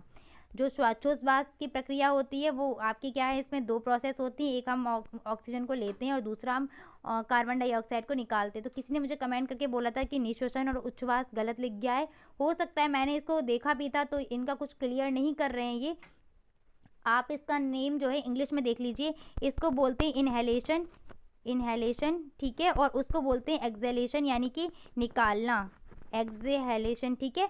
तो इनहेल यानी कि हम इनहेल करते हैं, ऑक्सीजन को लेते हैं, तो वो आपका आ जाएगा इनहेलेशन में, और एक्सहेलेशन में आपका आ जाएगा कार्बन डाइऑक्साइड को बाहर निकालना, यानी कि अपने शरीर से बाहर निकालना, कार्बन डाइऑक्साइड युक्त वायु को शरीर से बाहर निकालना, वो आपका आता है एक्सहेल में, यानी कि एक्सहेल करते हैं उसको, तो वो आपका श्वासोच्छ्वास में आ जाएगा। गैसों का विनिमय तो आप जानते ही हैं कि श्वसन अंगों से जो वायु पहुंचती है वो रक्त के बीच ऑक्सीजन में और कार्बन डाइऑक्साइड में चेंज होकर फिर बाहर निकल जाती है।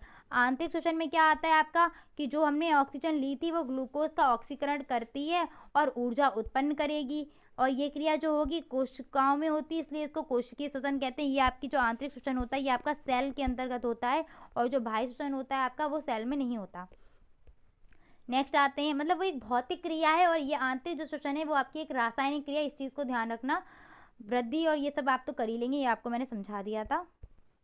फिर से देख लीजिए एक बार, बाह्य श्वसन क्या है आपकी, बहुत ही इंपॉर्टेंट है, दोनों श्वसन की प्रक्रिया इंपॉर्टेंट है, बस इसमें कंफ्यूज रहते हैं आप लोग, इसलिए ये आपकी भौतिक है और ये आपकी रासायनिक है।